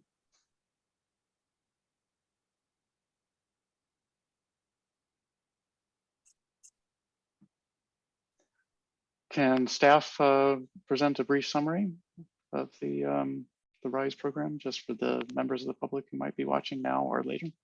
Director Shelton? Absolutely. Good evening, Mayor, Council, members of the public. The RISE Zone program is a state program to incentivize businesses to relocate towards qualified institutions within the state. The state defined qualified institutions primarily as higher education centers. There are 7 RISE Zone qualified institutions in the state, and they are all universities. The local one here is the University of Maryland. We have a RISE Zone that extends between the city of College Park and our town. And the RISE Zone program incentivizes businesses to relocate close to these qualified institutions by providing property tax credits as well as income tax credits. But for this, the purpose of this resolution, we're concerned primarily with the property tax credits. The program provides businesses with a 50% on improvements made to the property. So when a new business has moved in There's a difference between the prior assessed value and the new assessed value after improvements have been made. And so the tax credit is granted based on those improvements. And it is 50% for the first year and then 10% for 4 years following. The the county, the City of College Park, and the town all agreed in the original application 5 years ago to also provide an alternative tax credit for highly specific industries. I believe those industries are listed further down in the resolution, but that tax credit is 75% on these improvements over 5 years. To date, there hasn't been any business that has been able to participate in the program. The stipulations of the program imply that businesses would need to relocate their headquarters or at least their primary operating space to the rhizome.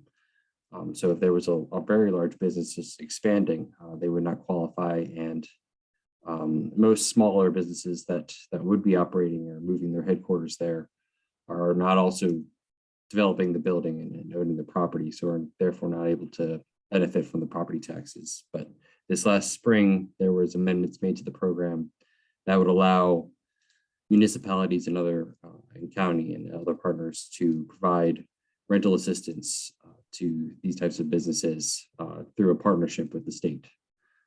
And so the town staff will look more into how to establish one of these partnerships with the state so that we can incentivize businesses to move into our rhizome.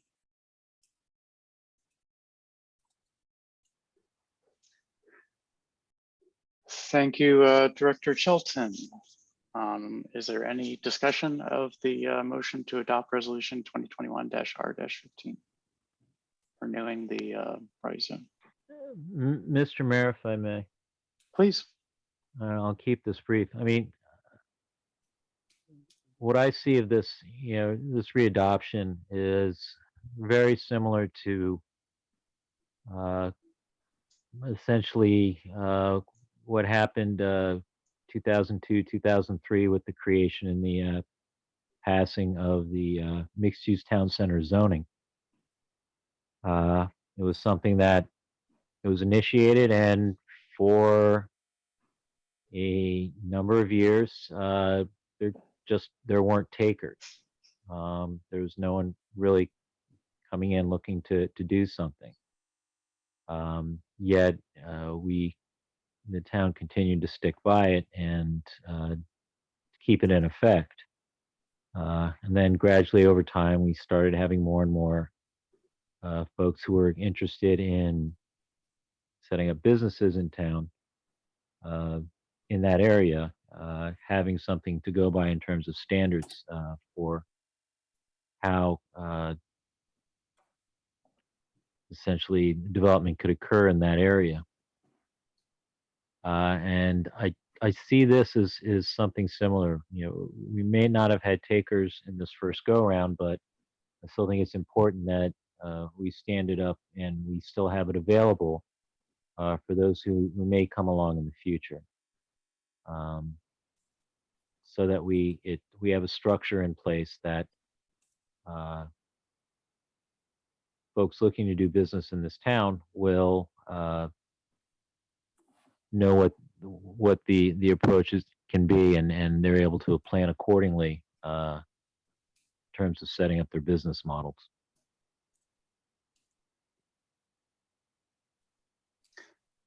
Thank you for those words, Councilmember. Is there additional discussion? Are there public comments? Hearing none, and then moving over so I can bring my window over so I can see hands. I'll do a roll call vote. Councilmember Smith. Aye. Councilmember Foe. Aye. Councilmember Lingua. Aye. Councilmember Sadiq. Aye. Councilmember Mejia. Aye. Thank you. Councilmember Mayers is absent, and I abstain. The motion passes 501.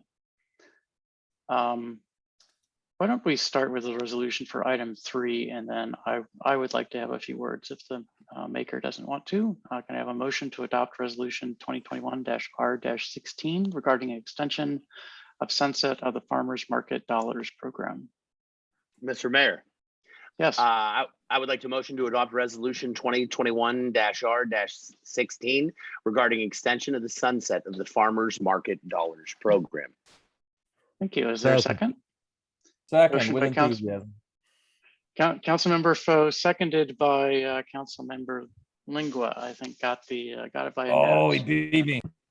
I'm happy to defer, Mr. Mayor.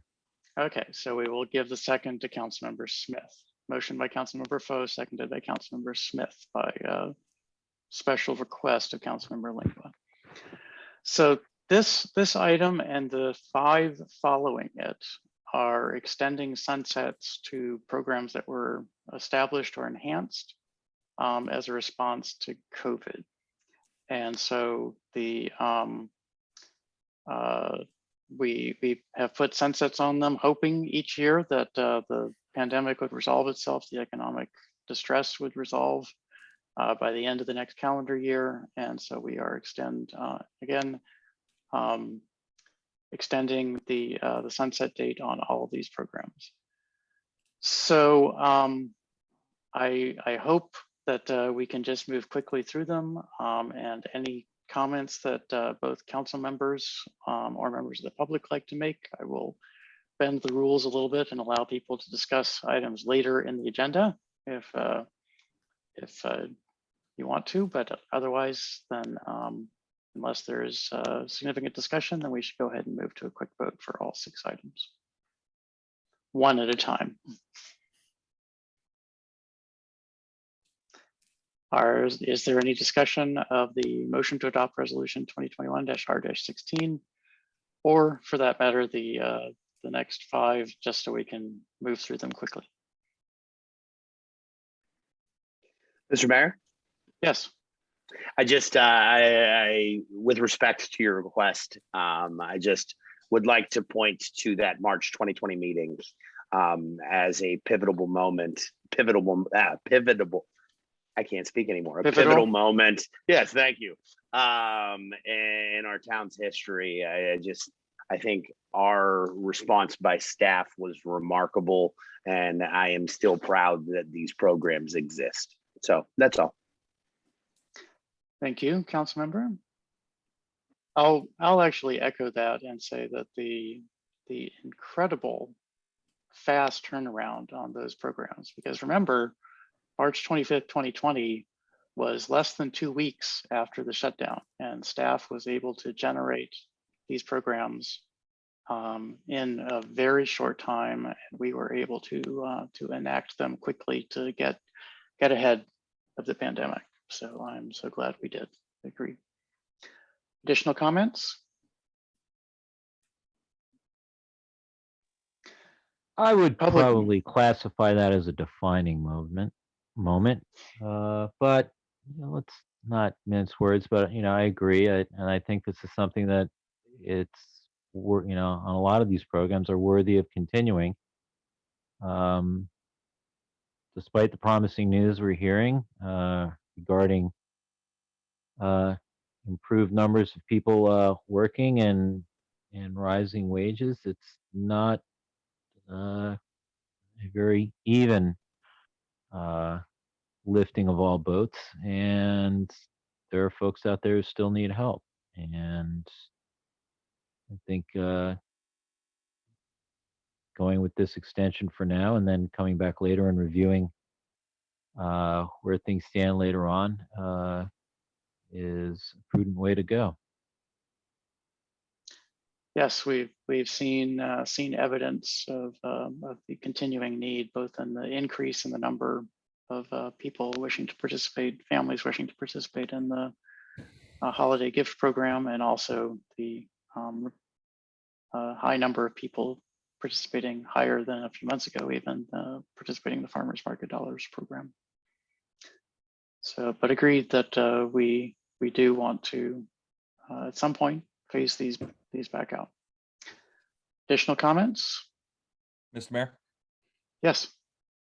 Yeah, I just want to also express my enthusiastic support for these programs. I know in my conversations with Mr. Coleman, the market manager at the farmers market, the Market Dollars program, of course, has benefited our fellow residents and our neighbors here in this community in this hard time. But it's also been a great benefit for the farmers markets itself. I know they've been able to bring in more vendors to accommodate the increased traffic that the farmers market has had from this program. And if you haven't been to the farmers market lately, I try to make it as often as possible, if nothing else, just to stand next to Jim for about 15 minutes and make sure that everything's going well.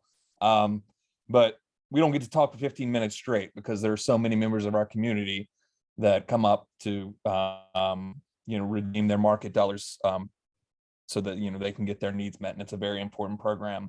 And I understand that ideally we'd get past this pandemic and these programs would no longer be necessary, and we would phase them out. But I would like to raise a point for possible future discussion that the need for this may recede a bit in the day that we can move past the pandemic, but we'll still have needy folks in our community, folks with needs, I should say, in our community that aren't being met. And I hope we can continue the spirit of generosity and goodwill and look at what kind of programs like this we can maintain in perpetuity for our community to make sure everything and everyone has their basic needs met.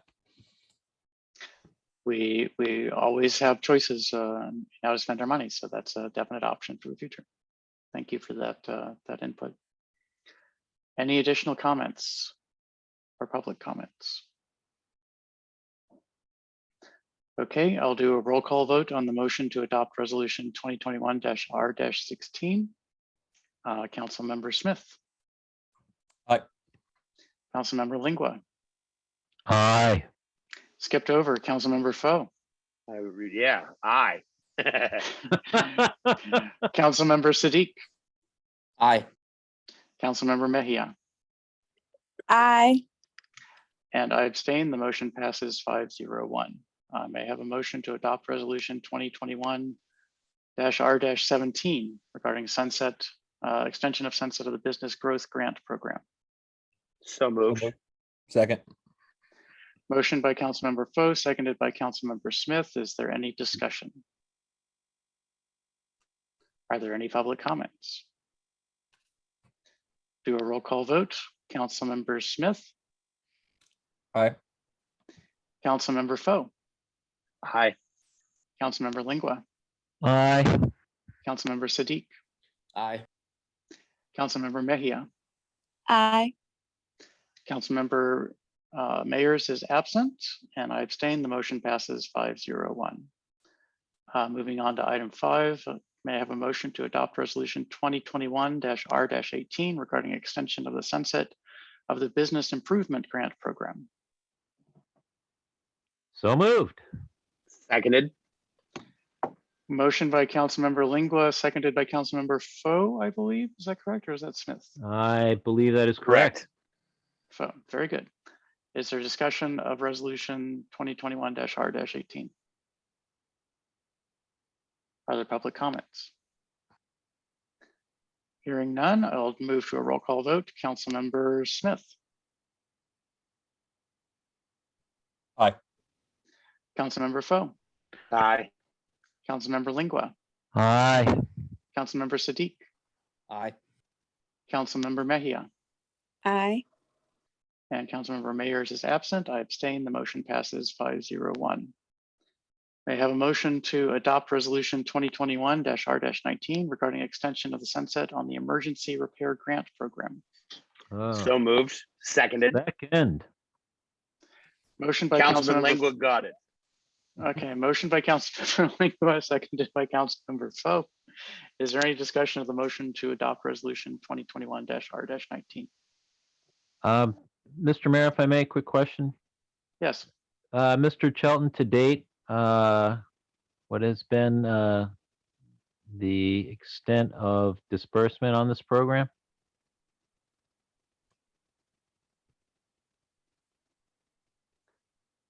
Mr. Tilton, you're muted. There you go. Sorry, one moment. I had it written down here.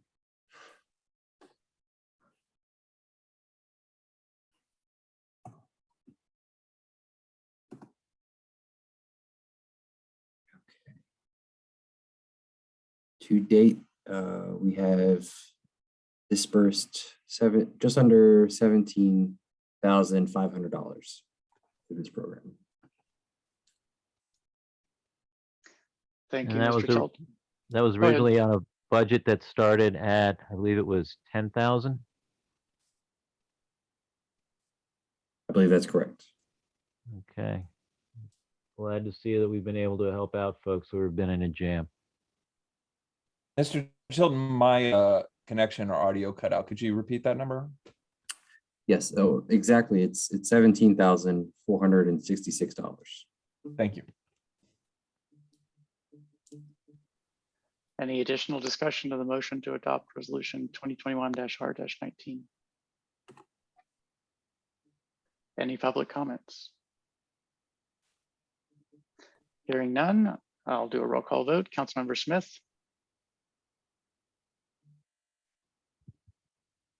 Aye. Councilmember Foe, Aye. Councilmember Lingua, Proudly so. Aye. Councilmember Siddiq, Councilmember Mejia. Aye. Thank you. Councilmember Mayers is absent and I abstain. The motion passes 5-0-1. May I have a motion to waive residential permit fees until December 31, 2022? So moved. Is there a second? Second. Motion by Councilmember Foe, seconded by Councilmember Lingua. Is there discussion of the motion to waive residential permit fees until December 31, 2022? Are there any public comments? Hearing none, I'll do a roll call vote. Councilmember Smith, Aye. Councilmember Foe, Aye. Councilmember Lingua, Aye. Councilmember Siddiq, Aye. Councilmember Mejia. Aye. Thank you. Councilmember Mayers is absent. I abstain. The motion passes 5-0-1. May I have a motion to adopt resolution 2021-R-20, reestablishing the small business assistance program? So moved. Seconded. Motion by Councilmember Smith, seconded by Councilmember Foe. Is there discussion of the motion to adopt resolution 2021-R-20? Are there public comments? Hearing none, I'll do a roll call vote. Councilmember Smith, Aye. Councilmember Foe, Aye. Councilmember Lingua, Aye. Councilmember Siddiq, Aye. Councilmember Mejia. Aye. Councilmember Mayers is absent and I abstain. The motion passes 5-0-1. Okay, now we're somewhere to actually discuss. May I have a motion to adopt resolution 2021-R-21 regarding planning assistance to municipalities and communities, application for tree inventory and condition assessment? So moved. Seconded. Motion by Councilmember Lingua, seconded by Councilmember Foe. May we have a staff summary of this resolution? Yes, Mr. Mayor. So the resolution is in support of an application for this grant opportunity. As detailed in the staff memo, historically, the town has conducted a tree inventory and a limited assessment of the trees. And this specifically is for the town-owned trees. So trees in a rights of way and on other town properties. And this is looking at things much more in depth, looking at beyond the species and size, but looking at the condition of the crown and other aspects of the trees. And I think this will, once complete, this will help us with budgeting in the future to to ensure that we have sufficient funds going into whatever it is this survey will reveal. And another component of this is to have the report in a more usable format. The current or the historic reports have been a simple spreadsheet, and we're looking to have information in GIS and to better understand what trees we have and where they are. And the last thing, if we are unsuccessful in this, then we will be including at least as of now, we haven't gotten to the balancing of the fiscal 23, but we anticipate making an ask of the council should we not be successful. Thank you, Mr. Town Manager. Is there additional discussion of this motion by council? Mr. Mayor, if I may. Please. Briefly, yeah, a number of years ago, the town started a program having a tree inventory. It was something that really hadn't been done before. Sure, some of you are walking around and you've looked up and you've seen a stainless steel medallion affixed to a tree with a number on it. That's from the original program. It's a program that was started, that was initiated by then Councilmember Ewan from Ward 1. And I think it would be fitting and good to be able to, pursue this grant, and if we're successful, be able to continue and evolve the program. Tree inventories in town and really starting to look at trees in our town as having really a life cycle from the time that they're planted, their maturation, care for, and then eventually at some point when they need to be removed. I think it's important to our community. It's important, as we're seeing more and more so, to the environment, and it's becoming more an imperative for a town to address. And I think being able to get a grant getting a grant towards this now is also going to be able to help us as a town really look at more longer term approaches on how we are maintaining our tree canopy.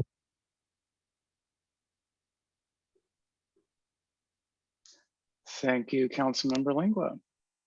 Is there additional discussion on the motion to adopt resolution 2021-R-21? Are there public comments? Oh, did I hear Councilmember Smith? Yeah. You wish to say something? Yes, sir. Thank you. Please. Yeah, I just want to express my enthusiastic support for this application. It's the intersection of a couple things I've talked a lot about, which are, finding grant funding outside to find, enable us to do things in our community without needing to find the budget for it within our own budget.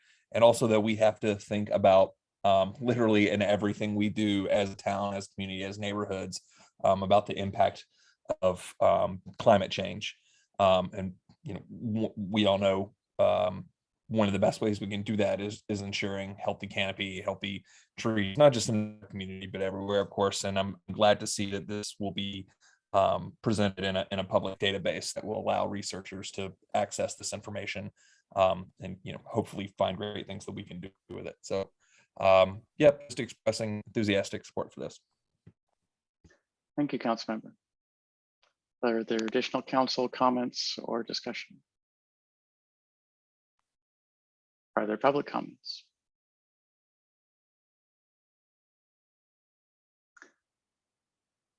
Ms. Katz. Yes, I'll just quickly reiterate my support as well for the town certainly pursuing the grant, but pursuing this as not just species and numbers of trees, but really thinking more strategically about not just maintaining our tree canopy, but maximizing it to the fullest extent, because we only have limited places to put trees on public lands. And I appreciate the town looking into this, and I think this is a good investment, certainly for our future as well. Thank you. Thank you, Ms. Katz. Any additional public comments or council discussion? Seeing none, I'll do a roll call vote. Councilmember Smith. Aye. Councilmember Foe. Aye. Councilmember Lingua. Aye. Councilmember Siddiq. Aye. Councilmember Mejia. Aye. Councilmember Mayers is absent this evening, and I abstain. The motion passes 5-0-1. The next motion is new. We did not discuss this at our work session, so I'm going to ask staff to present a brief summary before asking for a motion. Yes, Mr. Mayor. Acting Chief of Police Quicksons.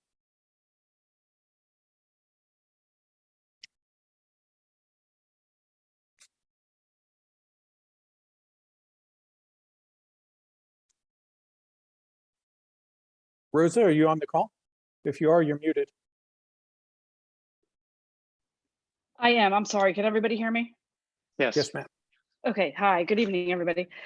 So yes, we've had, since the beginning of this school year, we've had several complaints about parents dropping off and picking up children that attend Parkdale High School within the Madison Hill community.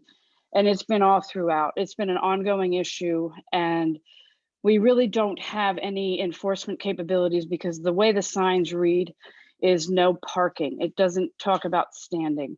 And these parents technically are not parking. So what we're asking for is to change the signs to read no parking, standing, or stopping between certain hours, Monday through Friday. And that should give us the enforcement ability that we need, because right now we really don't have anything.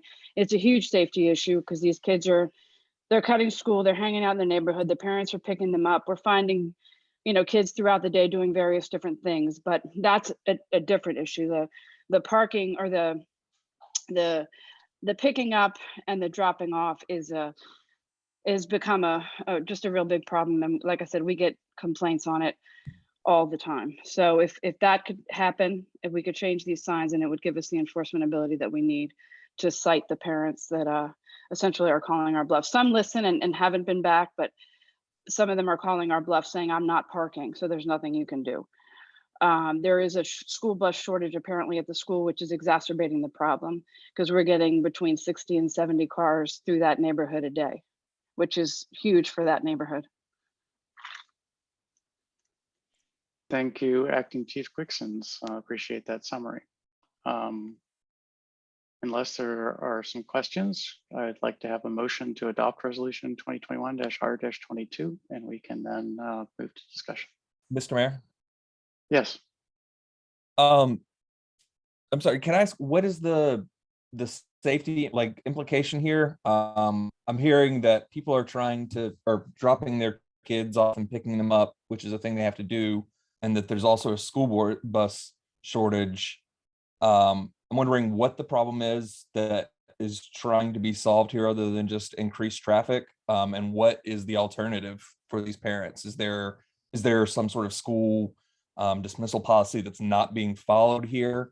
Yeah, how do these parents get their kids to school if they're not engaging in this activity?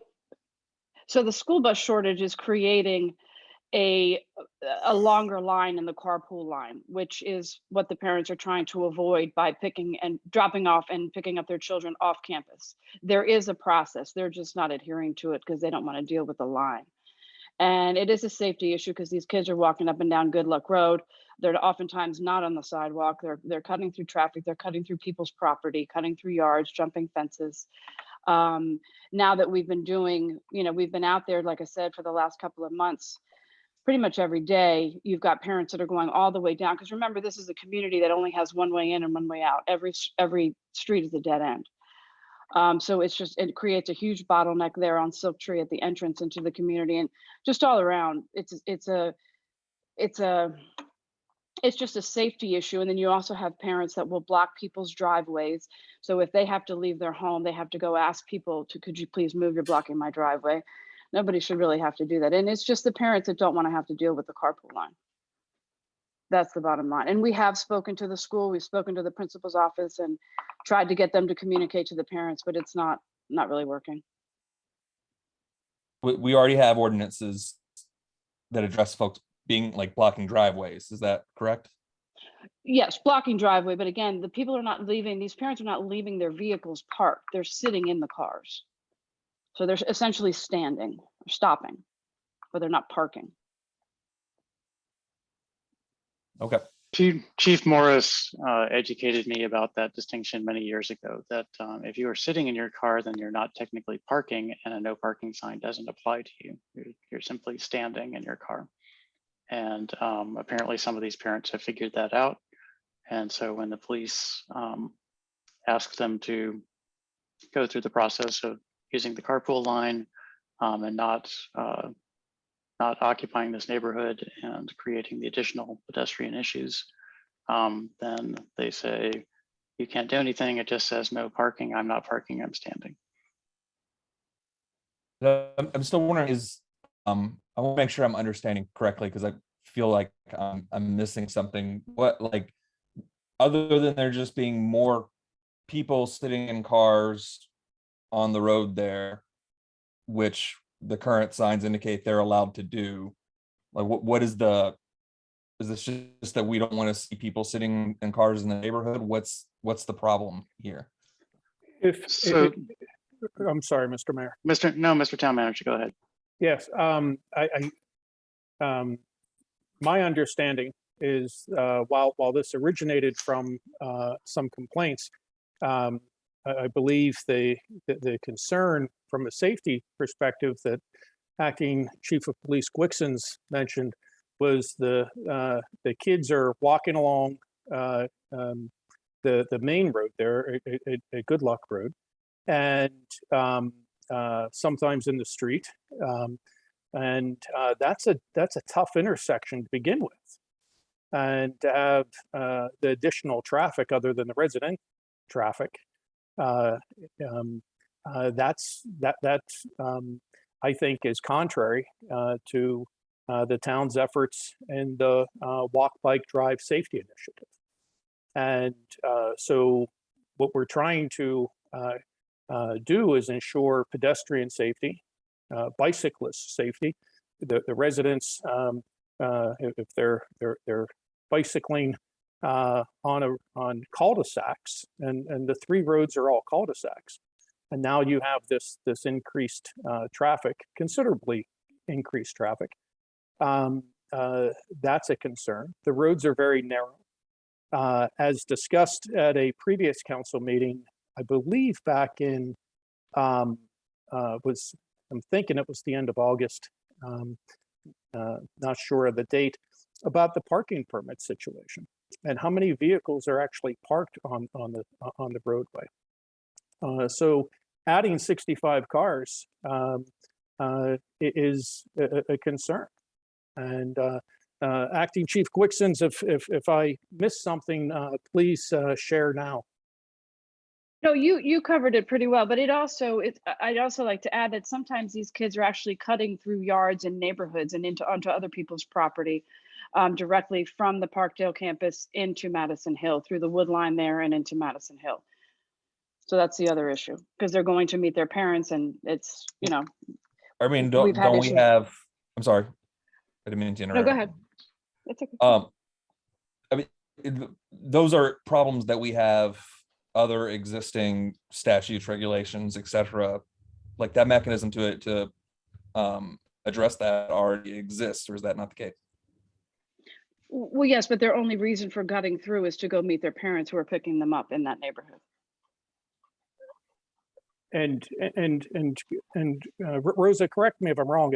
The other way of addressing people cutting through would be for property owners to then erect no trespassing signs, for the police to have to stop the people walking through the yard, and then the property owner being there and then issuing a bar notice or a notice saying this person cannot be on my property and that sort of thing. Correct, Rosa? Yes, sir. And having those increased interactions aren't necessarily the best course and the best use of our police officers. If it can be solved with a sign, then I would submit to the council that solution is the best for the safety of our officers and the residents of the town. Yeah, I understand and respect the spirit of the argument there. I don't mean to discount it or anything like that. It just seems to me that, you know, we have an issue where folks, like, the ultimate cause of this problem is that people are trying to get their kids to and from school in the easiest, most convenient way possible. And I don't like clearly there are issues that's causing. I just feel like this maybe requires a little bit more thought about, like, we're addressing a symptom of a problem, right? Like, and if we do that, presumably this backup of traffic is going to be in that line, which is going to back it up in a different way and cause other problems. All because we're, like, trying to solve the problem of people trying to get their kids to and from school, when that's, you know, there's a larger issue here than that. So I don't want to take too much time on it. I do sincerely thank the acting chief and Mr. Lestitian for educating me on the issue and clarifying those things for me. Thank you. Councilmember Sadiq has been very patient, so please speak, Councilmember. Yeah, first of all, God bless America, where one of our biggest problems is too many cars. But this is a known complaint issue for the people who live on Silk Tree. As I think the acting chief pointed out, they're getting lots of complaints on a daily basis. Hey, can you do something about all these cars parked in front of and clogging up our streets here? Now, I just wanted to clarify the no parking, standing, or stopping between 7 a.m. and 4 p.m. except by permit. Our permit is 24 hours, right? So it would still be no parking without permit after 4 p.m. Is that correct? Yes. Yes, sir. Thank you. Councilmember Lingua, you had your hand up earlier. Did you wish to say something before we have a motion? No, I think essentially the point was addressed. I was gonna ask about the point regarding essentially students, you know, coming through the woods because it's already been prearranged through their parents where they are to pick them up, and then they're just essentially coming through and cutting through people's yards, which, you know, if a resident doesn't want someone cutting through the, you know, their yard as a shortcut, they're entitled to keep their property secure. It's also been my observation they're definitely not meeting their parents in those situations when they come to the woods. Right. So under the guise of something else is going on. Because essentially what it sounds like it's a chaotic situation over there along Silk Tree. Because folks just don't care to be bothered to queue up and get through down to Parkdale to pick up their kids. I mean, coming in and going down into Parkdale is probably one of the safer places to go and pick up your student at the school. I think it just seems, it may be for a number of parents, they just don't care to make the trek down the hill and then back up, you know, out the other way. I know they want to be able to drop off their kids and, you know, to be able to and from to pick them up. That's fine. They have an opportunity to do it safely. It just seems to me, and, you know, Acting Chief Glickson, please correct me if I'm wrong. You have parents who just, you know, can't be bothered to engage in a safer way to pick up their kids from school or drop them off at school.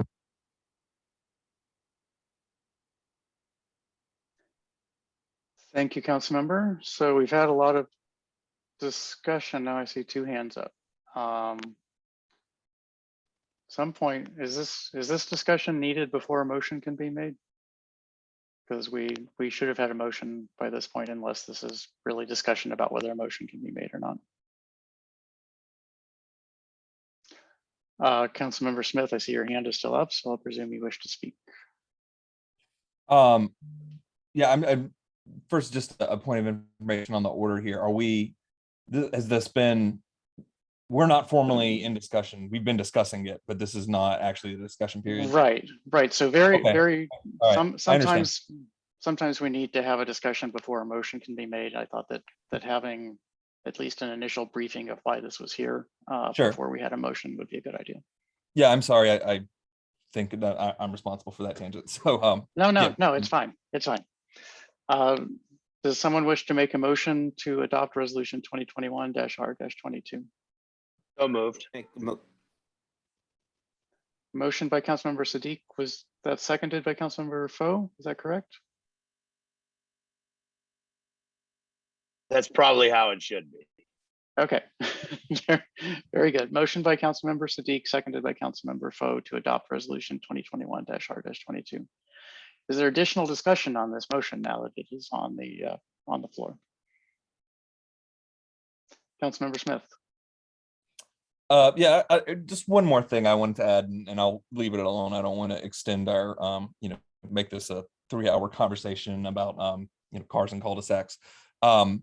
It concerns me that we're talking about these folks that are engaging in this practice as just they can't be bothered. I apologize if you guys have had experience, direct with these folks and you know who they are and whatnot, but it seems to me that like when people don't follow rules, they usually have a reason. And these may be folks that have another job that they have to get to, or being able to get their kid quickly and get home is maybe like the only opportunity they have to sit down at a table with them and have something to eat before, any number of things that are happening in their lives they have to deal with. So I would just hope that we could be more charitable in our assumptions there. And again, if you have directly experienced these people and you know that they're just jerks that are like, no, I want to park here, stand here, as it were, apologies, but just wanted to put that in the proverbial.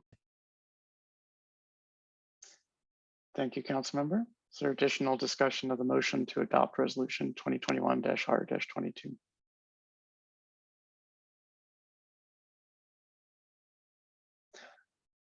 Councilmember Smith, your hand is still up, but I presume that's just left over. Councilmember Foe?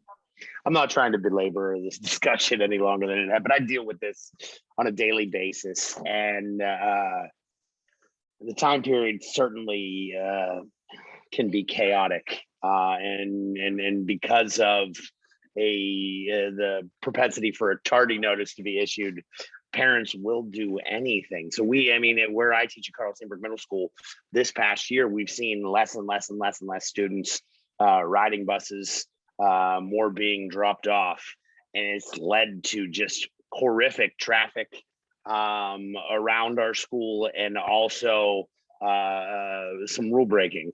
So I just because it's something that I see on a day-to-day basis, and I recognize that if you're not going 5 miles an hour in the right zone, you could hit a child at any given point. I think anything that we can do to ensure safer protocols around entering schools should be, something we consider. Thank you, Councilmember. Additional council discussion of the motion to adopt resolution 2021-R-22. Are there any public comments? I will move to a roll call vote. Councilmember Smith. Nay, with respect. Thank you. Councilmember Foe. Aye. Councilmember Lingua. Aye. Councilmember Sadiq. Aye. Councilmember Mejia. Aye. Councilmember Mayers is absent. I abstain. The motion passes 4-1-1. Thank you. Next item on the agenda is a motion to authorize the town manager to send a letter of support regarding the Prince George's County Climate Action Plan. Is someone ready to make that motion? Or do we So need- moved. Thank you. Is there a second? Second. Motion by Councilmember Foe, seconded by Councilmember Siddiq. Would either of you wish to make a summary, or would you prefer staff?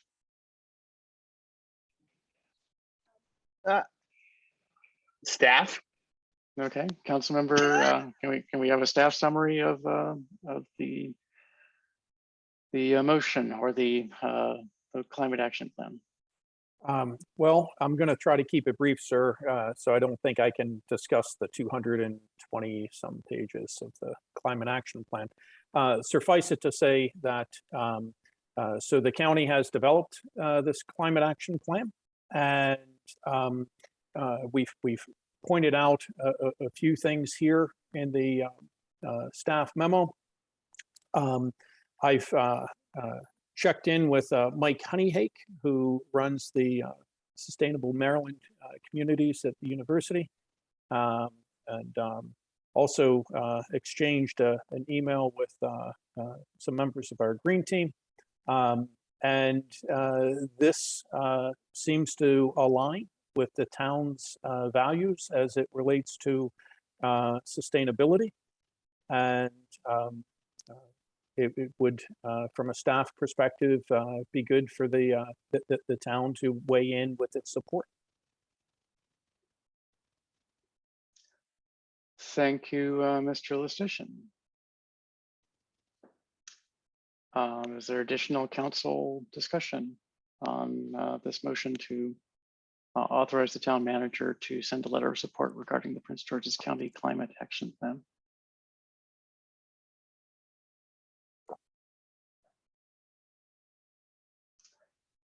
So seeing none, I will go ahead and weigh in that I did not do, of course, as thorough of a review of it as I wish I had.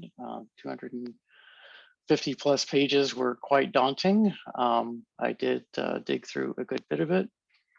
And there were some minor issues, and there was one issue that I just wanted to address and see if we wanted as a council to comment on it. And that was that the use of descriptions for sources of energy was a little bit imprecise. And the one place in which I would say that it was imprecise is that sometimes there would be a reference to, we want to increase the use of renewable energy, and in other places there were increasing carbon neutral or zero carbon energy sources. And there is some non-overlap between those two options. And in particular, it's not here yet, but this climate action plan could have quite a long life. There's some possibility that fusion might come online. That is not a renewable resource, energy source, but it is a zero carbon source. There are potentially other zero carbon, but not renewable energy sources. And so I think that and I'll say that I, in my day job and in my professional activities, I do have some small bit in the zero carbon, but non-renewable energy world. And so I just wanted to see if we wanted to make a gentle suggestion in our letter that they clarify that where appropriate in the climate action plan. Because in particular, there's been a lot of discussion about when you have a very high renewable energy mix, whether you need to have some baseline behind that in case the wind shuts down or the lake dries up or it's super cloudy for several days. So that's my only comment. I believe I've educated you about my modest conflict of interest, and I'm happy to hear any discussion.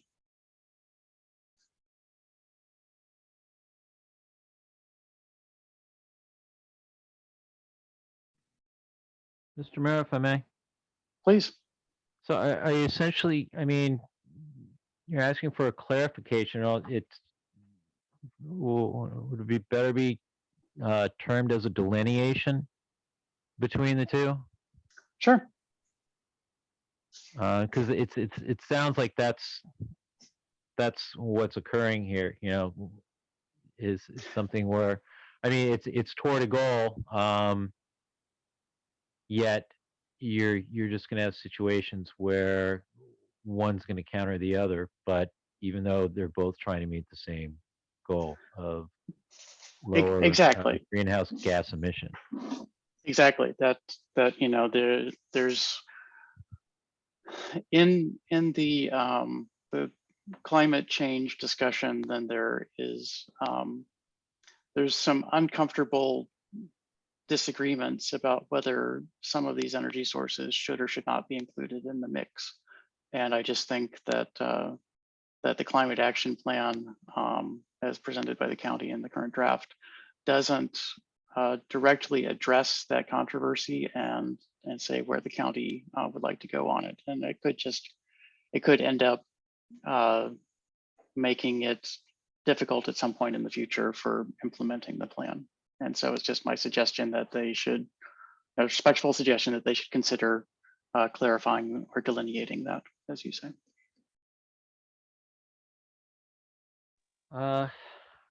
Yeah, I mean,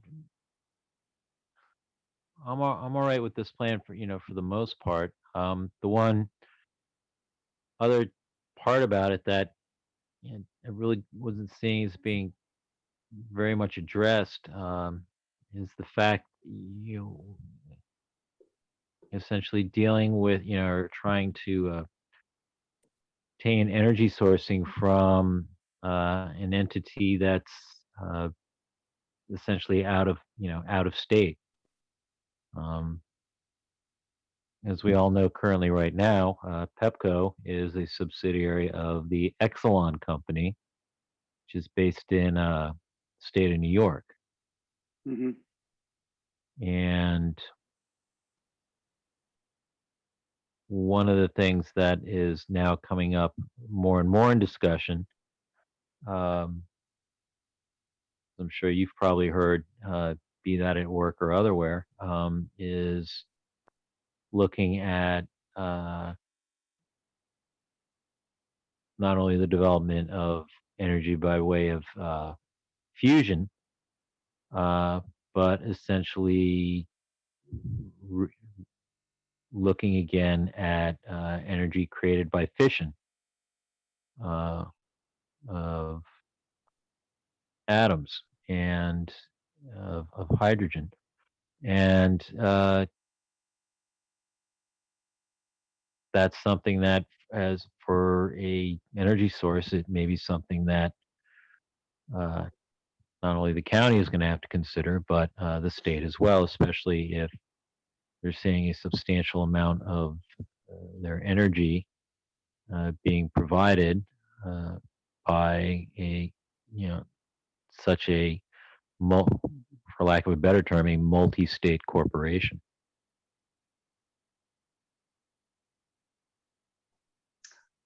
Yep, I agree.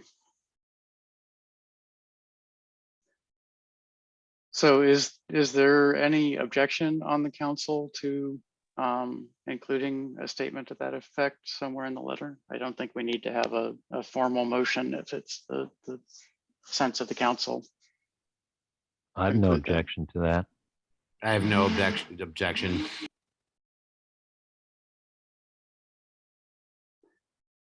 Councilmember Sadiq gave a thumbs up. Okay, I'm seeing a lot of thumbs up in the on the participant list. So I think we have general agreement on that. Are there any public comments on this discussion? Ms. Katz? I would just say that I have a lot of confidence in you, Mayor, and even though, like you, I did not read it, the plan in detail, it is extensive. I was impressed with it. I was impressed with the list of people that worked on it. I have confidence in them as well. But I just think and I would agree if with what you're saying, to make that point for them to know, because I think they truly would like feedback. That's what they've asked for.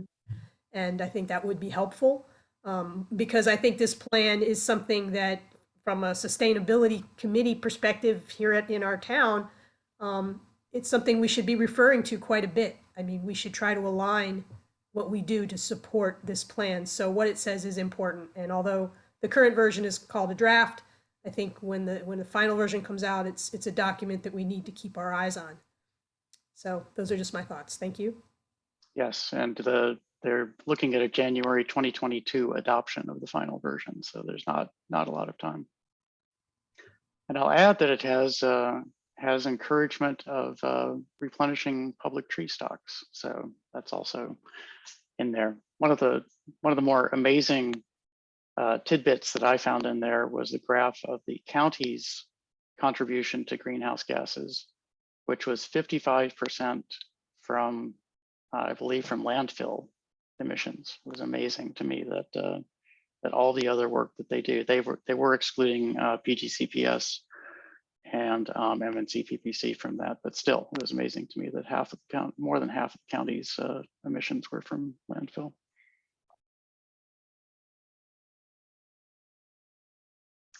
Okay, is there additional discussion on the motion? Mr. Town Manager, do you need clarification on that, or do you believe you can include a statement? I believe that we can include that, and from a process standpoint, Mr. Mayor, perhaps you and I can just talk about it before it goes out. Okay, very good. Make sure we're capturing your thoughts there. Okay. With that, I will do a roll call vote. Councilmember Smith. Aye. Councilmember Foe. Aye. Councilmember Lingua. Aye. Councilmember Sadiq. Aye. Councilmember Mejia. Aye. Councilmember Mayers is absent, and I abstain. The motion passes 501. That brings us to unfinished business. Are there any items of unfinished business?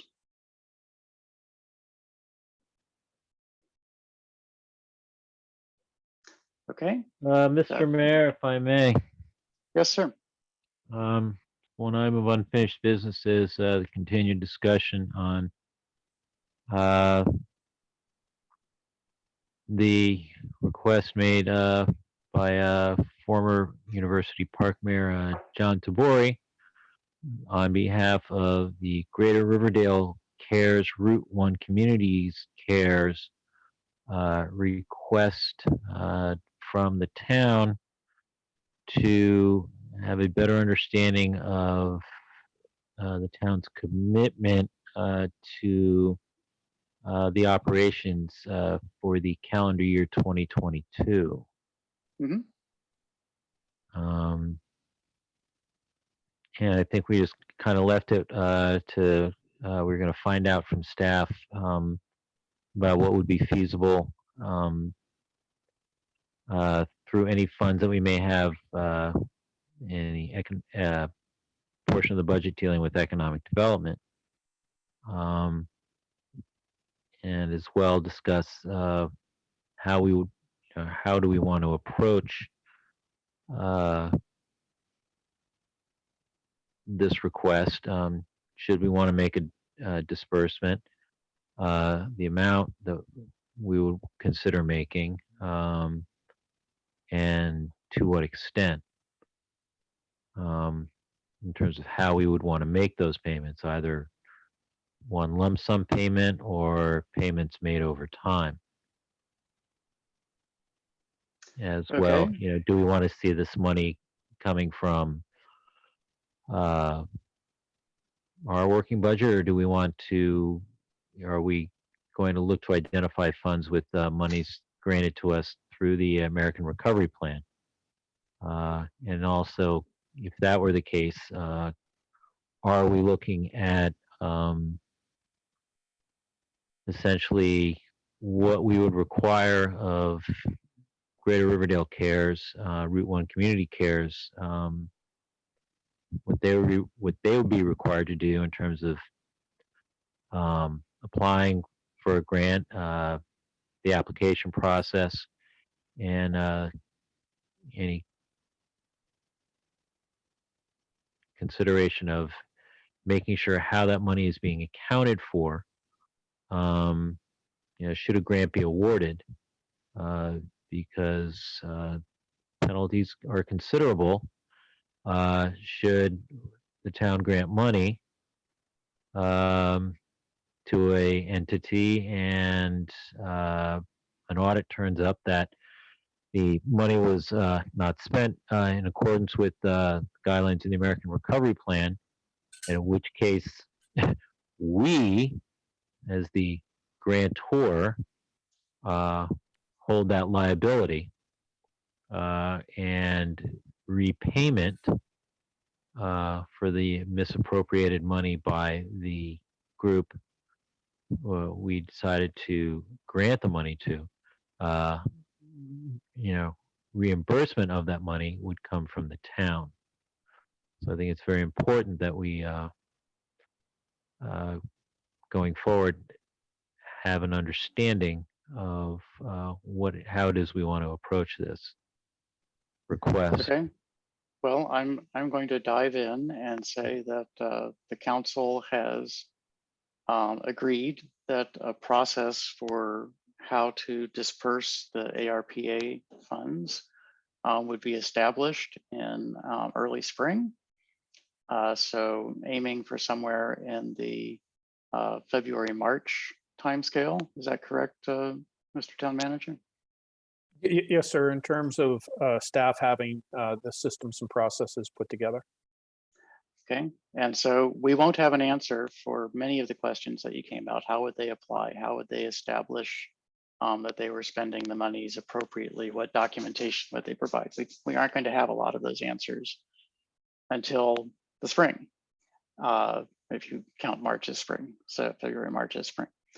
And so my understanding of the discussion at the work session is that we were looking to address an immediate and pressing need in the community, which is that people are hungry.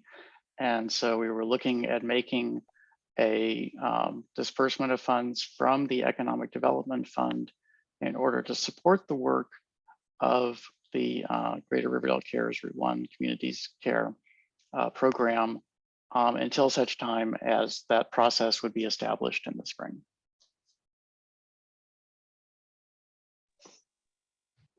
And that's what I was intimating too at the beginning of my comments. Monies within our economic development fund.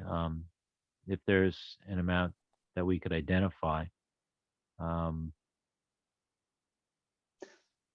and convey that to former Mayor Tabori at this time, I know I would be comfortable with doing that. Okay. Do you wish to make a motion to spend monies out of the Economic Development Fund as a grant to the Greater Riverdale Cares Route 1 Communities Care administered by the CCAR CDC? Yeah.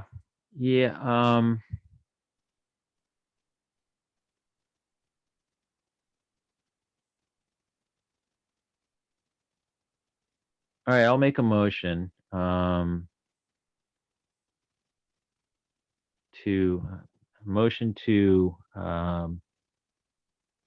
appropriate from the economic development budget an amount no greater than $5,000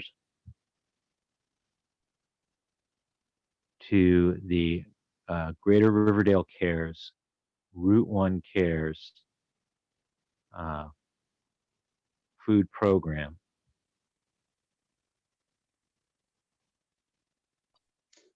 With the understanding the apportioned money, the appropriated money, is directed toward assisting those in need be that resident or business, within the town of Riverdale Park. Okay. Is there a second to the motion?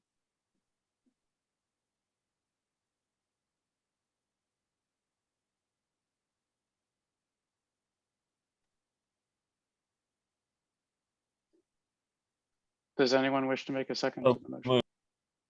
Seconded. Thank you. Councilmember Smith, a motion has been made to spend $5,000 from the Economic Development Fund to support the Greater Riverdale Cares Route 1 Community Cares Program, benefiting businesses and individuals to the extent practical, I assume, benefiting individuals and businesses inside of the town of Riverdale, corporate boundaries of the town of Riverdale Park. Is that a fair summary of your motion? It's a fair Councilmember? summary of the motion, yes. Thank you. Motion made by Councilmember Lingua, seconded by Councilmember Smith. Is there a discussion of the motion? Councilmember Sadiq has his hand up. Councilmember? If we're going to be supporting people in Riverdale, why would we give it to someone else and not administer it through the town? So we're giving it to the CCAR CDC, which administers this long-running program, the Route 1 Cares, Greater Riverdale Cares. So that Which program is- has been going on for most of the pandemic, and we have given money to them in the past. So basically, this is just cutting a check, and they will make sure that restaurants prepare meals and that those meals are delivered to people who need them. So Mr. Riverdale Mayor, I make- doesn't have its own program to do that? That was always through CARES? That was always through the CCAR CDC, yes.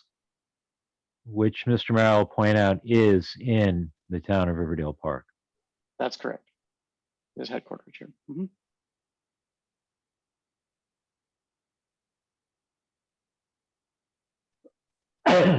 Excuse me. Additional discussion of this motion?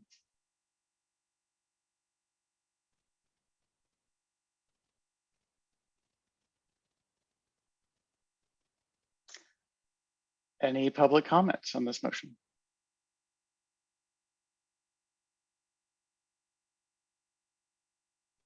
Okay, if there's no additional discussion, motion's been made and seconded, and I will move to a roll call vote.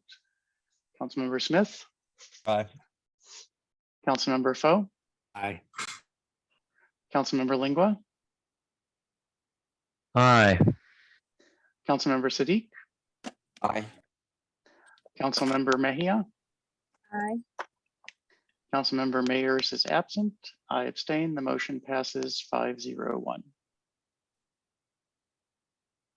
That brings us any other items of unfinished business? Okay, that brings us to new business. First item of new business is a motion to approve a position description for special projects coordinator. Can we have a brief staff discussion of this before we move to a motion? Brief staff. Director Smith, can you handle this for us, please?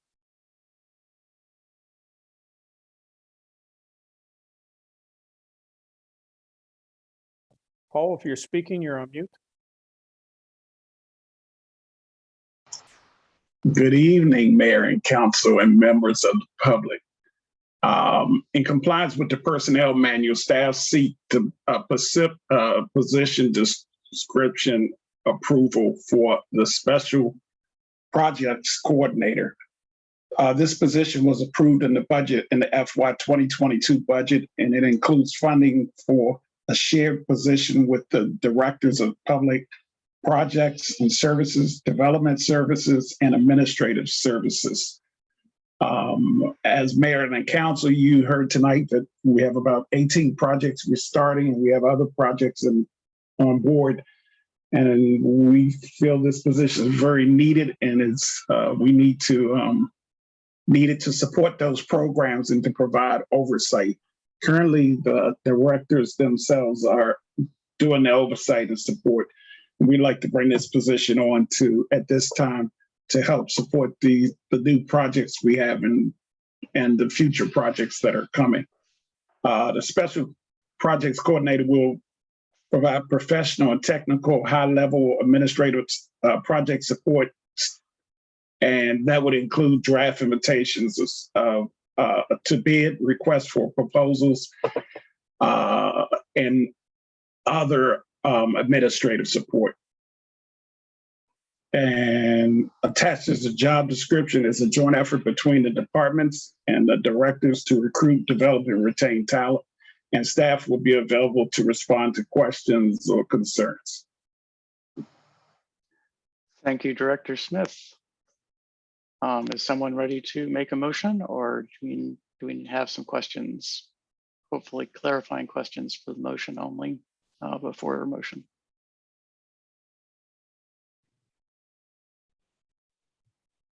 So moved. Motion by Councilmember Foe to approve position description for Special Projects Coordinator. Is there a second? Second.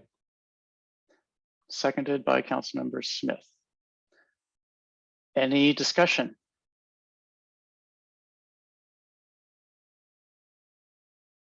So just to be clear, this position is funded in the current budget. Is that That's correct? That's correct. And the position was described, but there was no specific description of it in the personnel manual, which you need before you can move ahead to actually hiring someone. Correct. So seems pretty reasonable. Okay, is there additional council discussion? Are there any public comments? Hearing none, I'll move to a roll call vote. Councilmember Smith.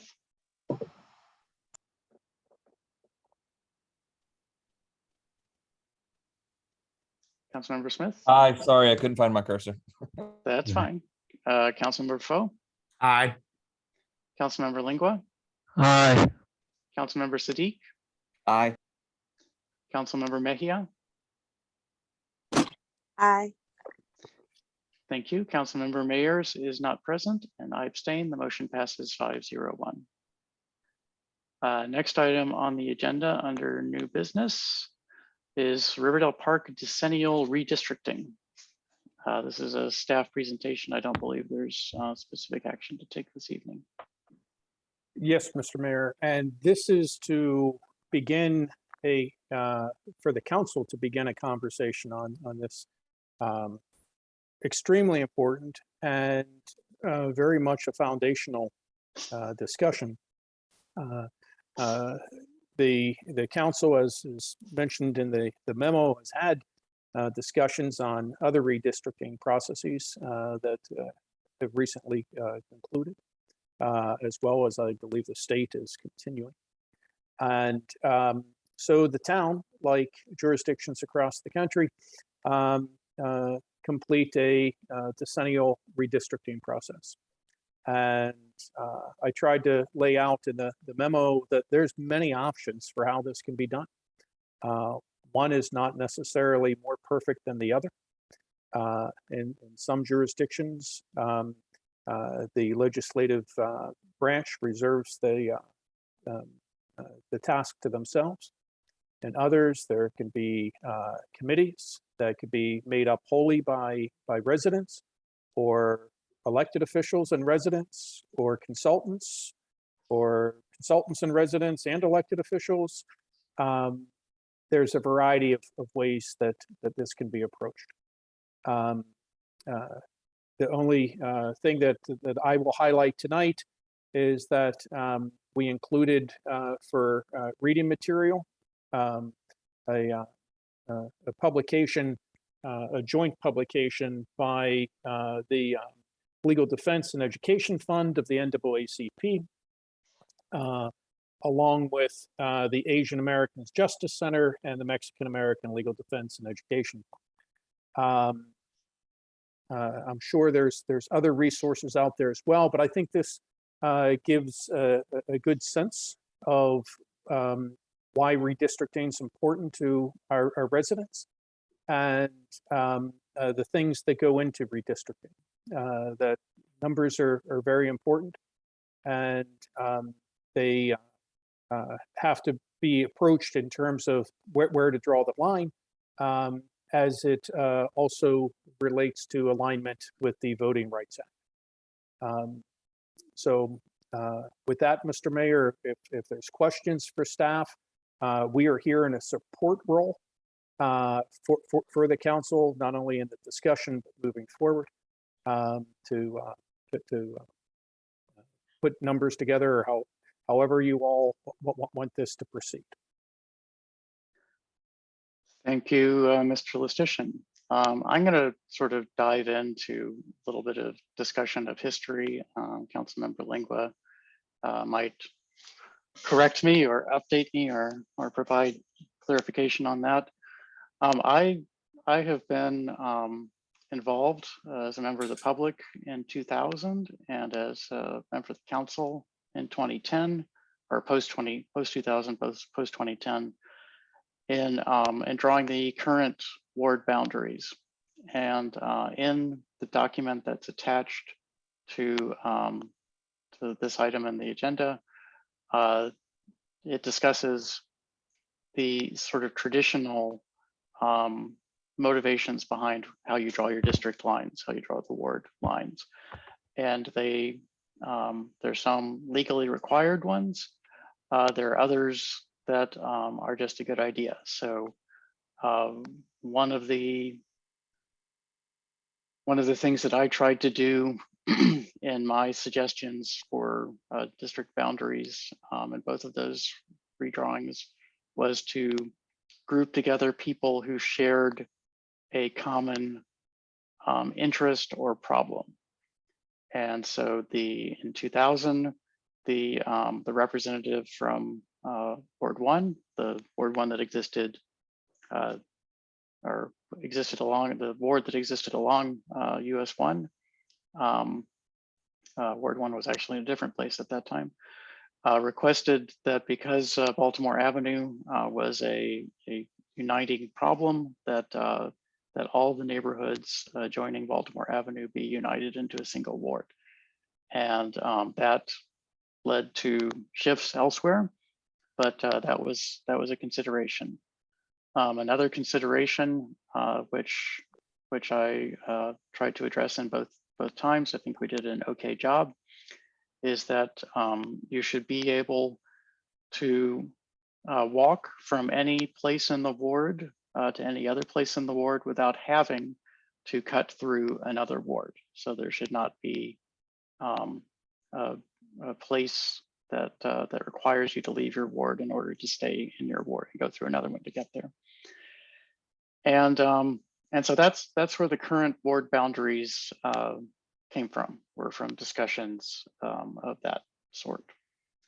And we can do that again. We can do it as a council, as was done post 2000, post 2010, or as staff has mentioned, we can have consultants recommend to us what wards should be, or to appoint a committee makeup to be made. So any thoughts from the rest of you on what direction sounds reasonable? Well, I know from what was done in 2010 that it was a meticulously drawn map that had a substantial balance to it, as well as allowing for, at that time, the projected growth of what Ward 1 could become during the ensuing 10 years. So I thought that process went very well. I always felt that I had input on it. I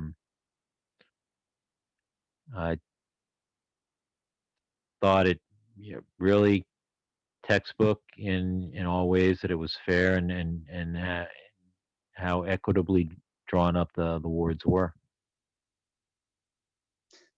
Thank you. And I do plan in my copious spare time to generate similar data to what was fed into the 2010 redistricting, post 2010 redistricting. And I've in fact started on that already. I need to go and get updated numbers out of the state, taking into account the placement of people who are incarcerated in their the place in which they lived before being incarcerated, as opposed to the place where they're incarcerated. So those numbers need to be updated. There are some other numbers, particularly buildings that have been built since 2010, that I need to do some updates on. But it's underway and a good bit of the way done. So whichever process we take, then that same data will be available for those who are drawing the ward boundaries.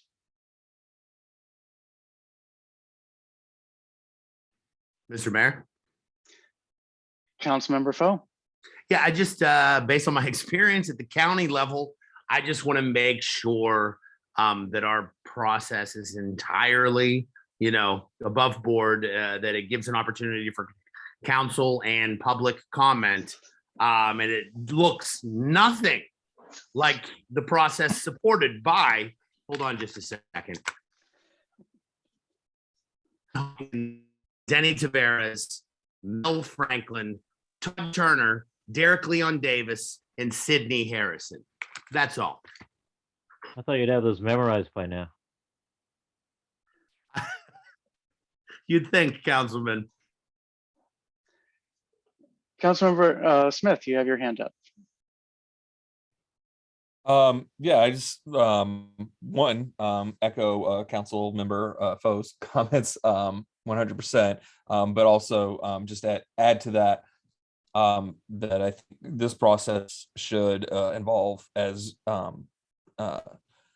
direct of a democracy as we can. I think that involves keeping it in the hands of the council, but also ensuring that, as Councilman Foe mentioned, that we are as transparent as possible, that there is as much opportunity for public comment. I hope we'll have multiple public fora specifically on this issue to inform it as possible, and certainly not repeat or echo the process that was done for the county council boundaries. I think it would take a lot of work to do something as contrary to good government goals as happened with the redistricting in the county. Seconded. Councilmember Lingua. Just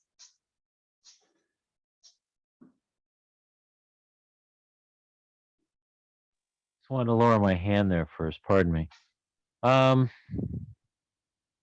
Gosh, I've never done this before, but I'll bring it up here. I understand what both my colleagues are saying about having an open, transparent process. And I know one of the ideas brought up that staff was recommending in terms of approaches, one where residents volunteer to go through that process and come up with new boundaries. I know that were I mayor and Dr. Thompson was the ever attentive citizen that I've known him to be over all these years, was volunteering for this process. I would feel very comfortable in his being a part of it and working with a group of folks to come up with a fair and equitable map. It just so happens that Dr. Thompson is also Mayor Thompson. And as I'd said before, when this was done in 2010, I thought the process went very well. Very transparent, very open.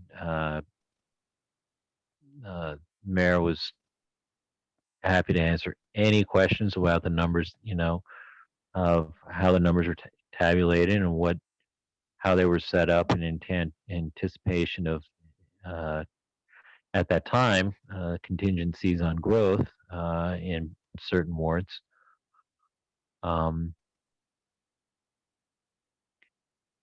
That said, the thought is that, well, I would just say this, it's, to have Mayor Thompson, PhD, involved in this process, we are very fortunate. But that's not always going to be the case. And to the point about, how do we want to see this evolve or develop over the years? The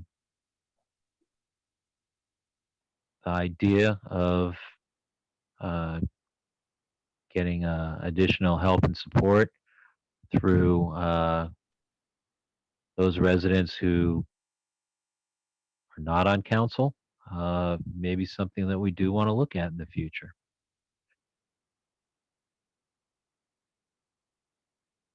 So are you suggesting that you think having a dedicated redistricting committee or commission would be a good idea? I think it's a good idea. I think it may be something that could, I mean, as you are quite the busy person, and as you said, in your spare, to do this in your spare time, which I know there's precious little of. Perhaps it may be, it might be a good idea to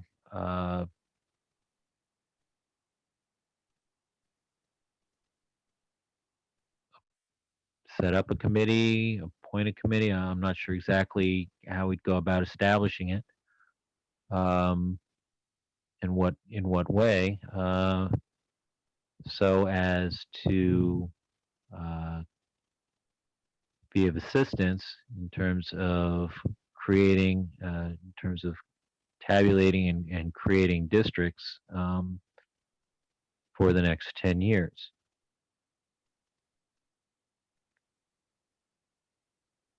Okay, I'm actually just speaking personally, the idea of having significant citizen involvement in the generation of the maps seems like a good idea. Okay. I think that having some communication between the council and that committee, significant communication, just to make sure that everybody is understanding what's going on, is a good idea. Something in the wake of the county's redistricting decision, something that seemed sort of like a missing but obvious issue in retrospect, is that it was a simple majority vote to overturn the recommendations of the redistricting commission in the county. And perhaps if we are going to establish a committee, we might require a supermajority of the town council in order to override any recommendations of that commission. So that's just something else to think about from a process point of view. That we require 5 positive votes or five votes to overturn the recommendations of the redistricting commission. So Would that, Mr. Mayor, would that be 5 votes out of 6 or 5 votes out of 7? Well, I was saying 5 out of 7, since of course I can vote whenever my vote would change the outcome.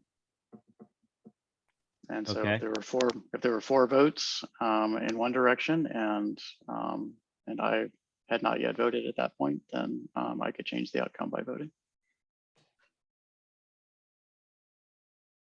I mean, I think on something like this, that a full, a full vote of the council, that being 7 votes, would be prudent. So, and in terms of just, having, what your point about in terms of, communications with the council, as I said before, having seen how you handled this process, previously, I'd be comfortable, if you were that point of contact. Okay, we can have more than one. We could have 2 members Sure, of the council. sure, but I would hope that you would be at least one of those points of contact. Okay. Do other members have any thoughts on commission committee versus retaining the council's prerogative?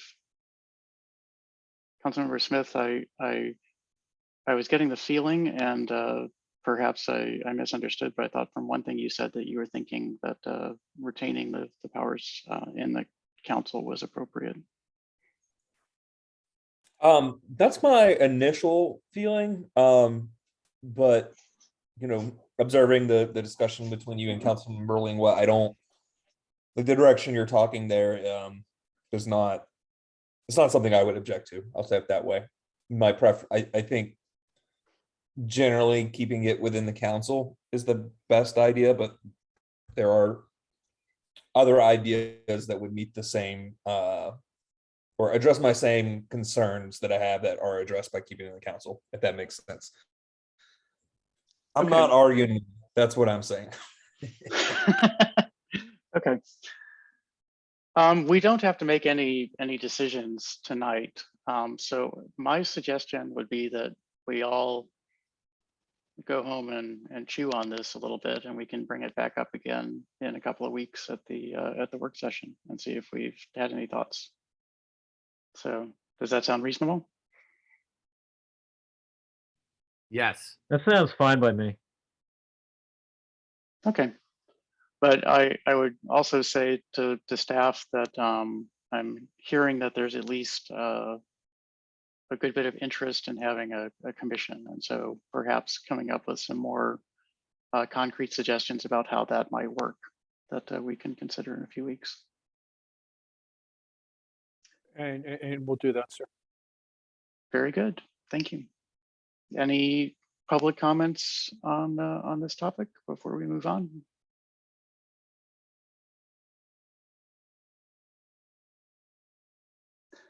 Okay, let's move on to the next item, Town Manager Annual Performance Review Process. So this is very similar to a document that I distributed about a year ago. We as the council are the supervisors of the town manager. And this is just describing a process that we followed to the best of our ability last year, describing how we go through that review process in order to provide the town manager both feedback and with the opportunity for a performance-based pay increase. And I actually have the questionnaire from last year. There's one question that council members have expressed discomfort with that I hope I can remember again this year. And we'll review that question and change it, and I can send the questionnaire out. I don't know if any of you had the chance to review this, the schedule in detail, but it's basically, the idea is just to give all members of the council a reasonable amount of time to review the questions, to fill out the questionnaire, to provide those to me to collate all the information, verify that everyone is happy with the collated information in the report, and then bring the town manager in to discuss his performance. There are, of course, a couple of closed meetings in here since this is a personnel matter. And I will say, having done this for, I'm not sure quite up to many, but several years now, that it seems like it is always a very time consuming and a very rushed process. And so that's the reason for putting the schedule out and letting people comment on it. And I have not given a thorough scrub in here to make sure I got all of the years correct. So it may be that I will correct a few of those before finalizing it. So does anyone have any different ideas? Does this seem like a reasonable direction to go for the review process? And do you think you can, everyone can meet these deadlines? I'm okay with it. Okay, I'm seeing a couple of thumbs and a verbal yes. So I will go ahead and scrub it for the years. And I don't think we need a motion here as long as we are all agreed that this is the right direction to go. Then I will move ahead. Okay. So I have one other. Does anyone else have items of new business? I have one item that I neglected to send out with everything else going on over this most recent weekend. I submitted it at the work session last time, which was the committee assignments.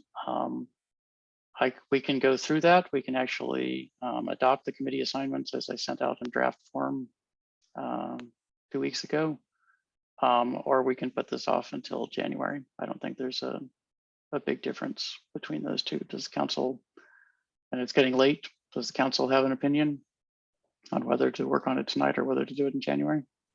I say we bring it up at the work session that's going to be coming up in a mere 3 weeks. I think 2 weeks, actually. 2 weeks. I stand corrected. Thank you very much, Mr. Mayor. I think we bring it up then, discuss it some more then, if not sooner amongst ourselves as well, observing quorum rules, of course. So that way, come early January, we can put it on the agenda and put it to a vote. Sounds good. Okay, any other items of new business? May I have a motion to adjourn? You may. Motion to adjourn. Motion to adjourn from Councilmember Foe. I didn't hear who made the second. Who was the second? Smith. This motion is of course not debated or discussed, so I'll move immediately to a roll call vote. Councilmember Smith. Aye. Councilmember Foe. Aye. Councilmember Lingua. Aye. Councilmember Sadiq. Aye. Councilmember Mejia. Aye. Councilmember Mayers is absent. I abstain. The motion passes 5-0-1. We are adjourned at 10:26 p.m.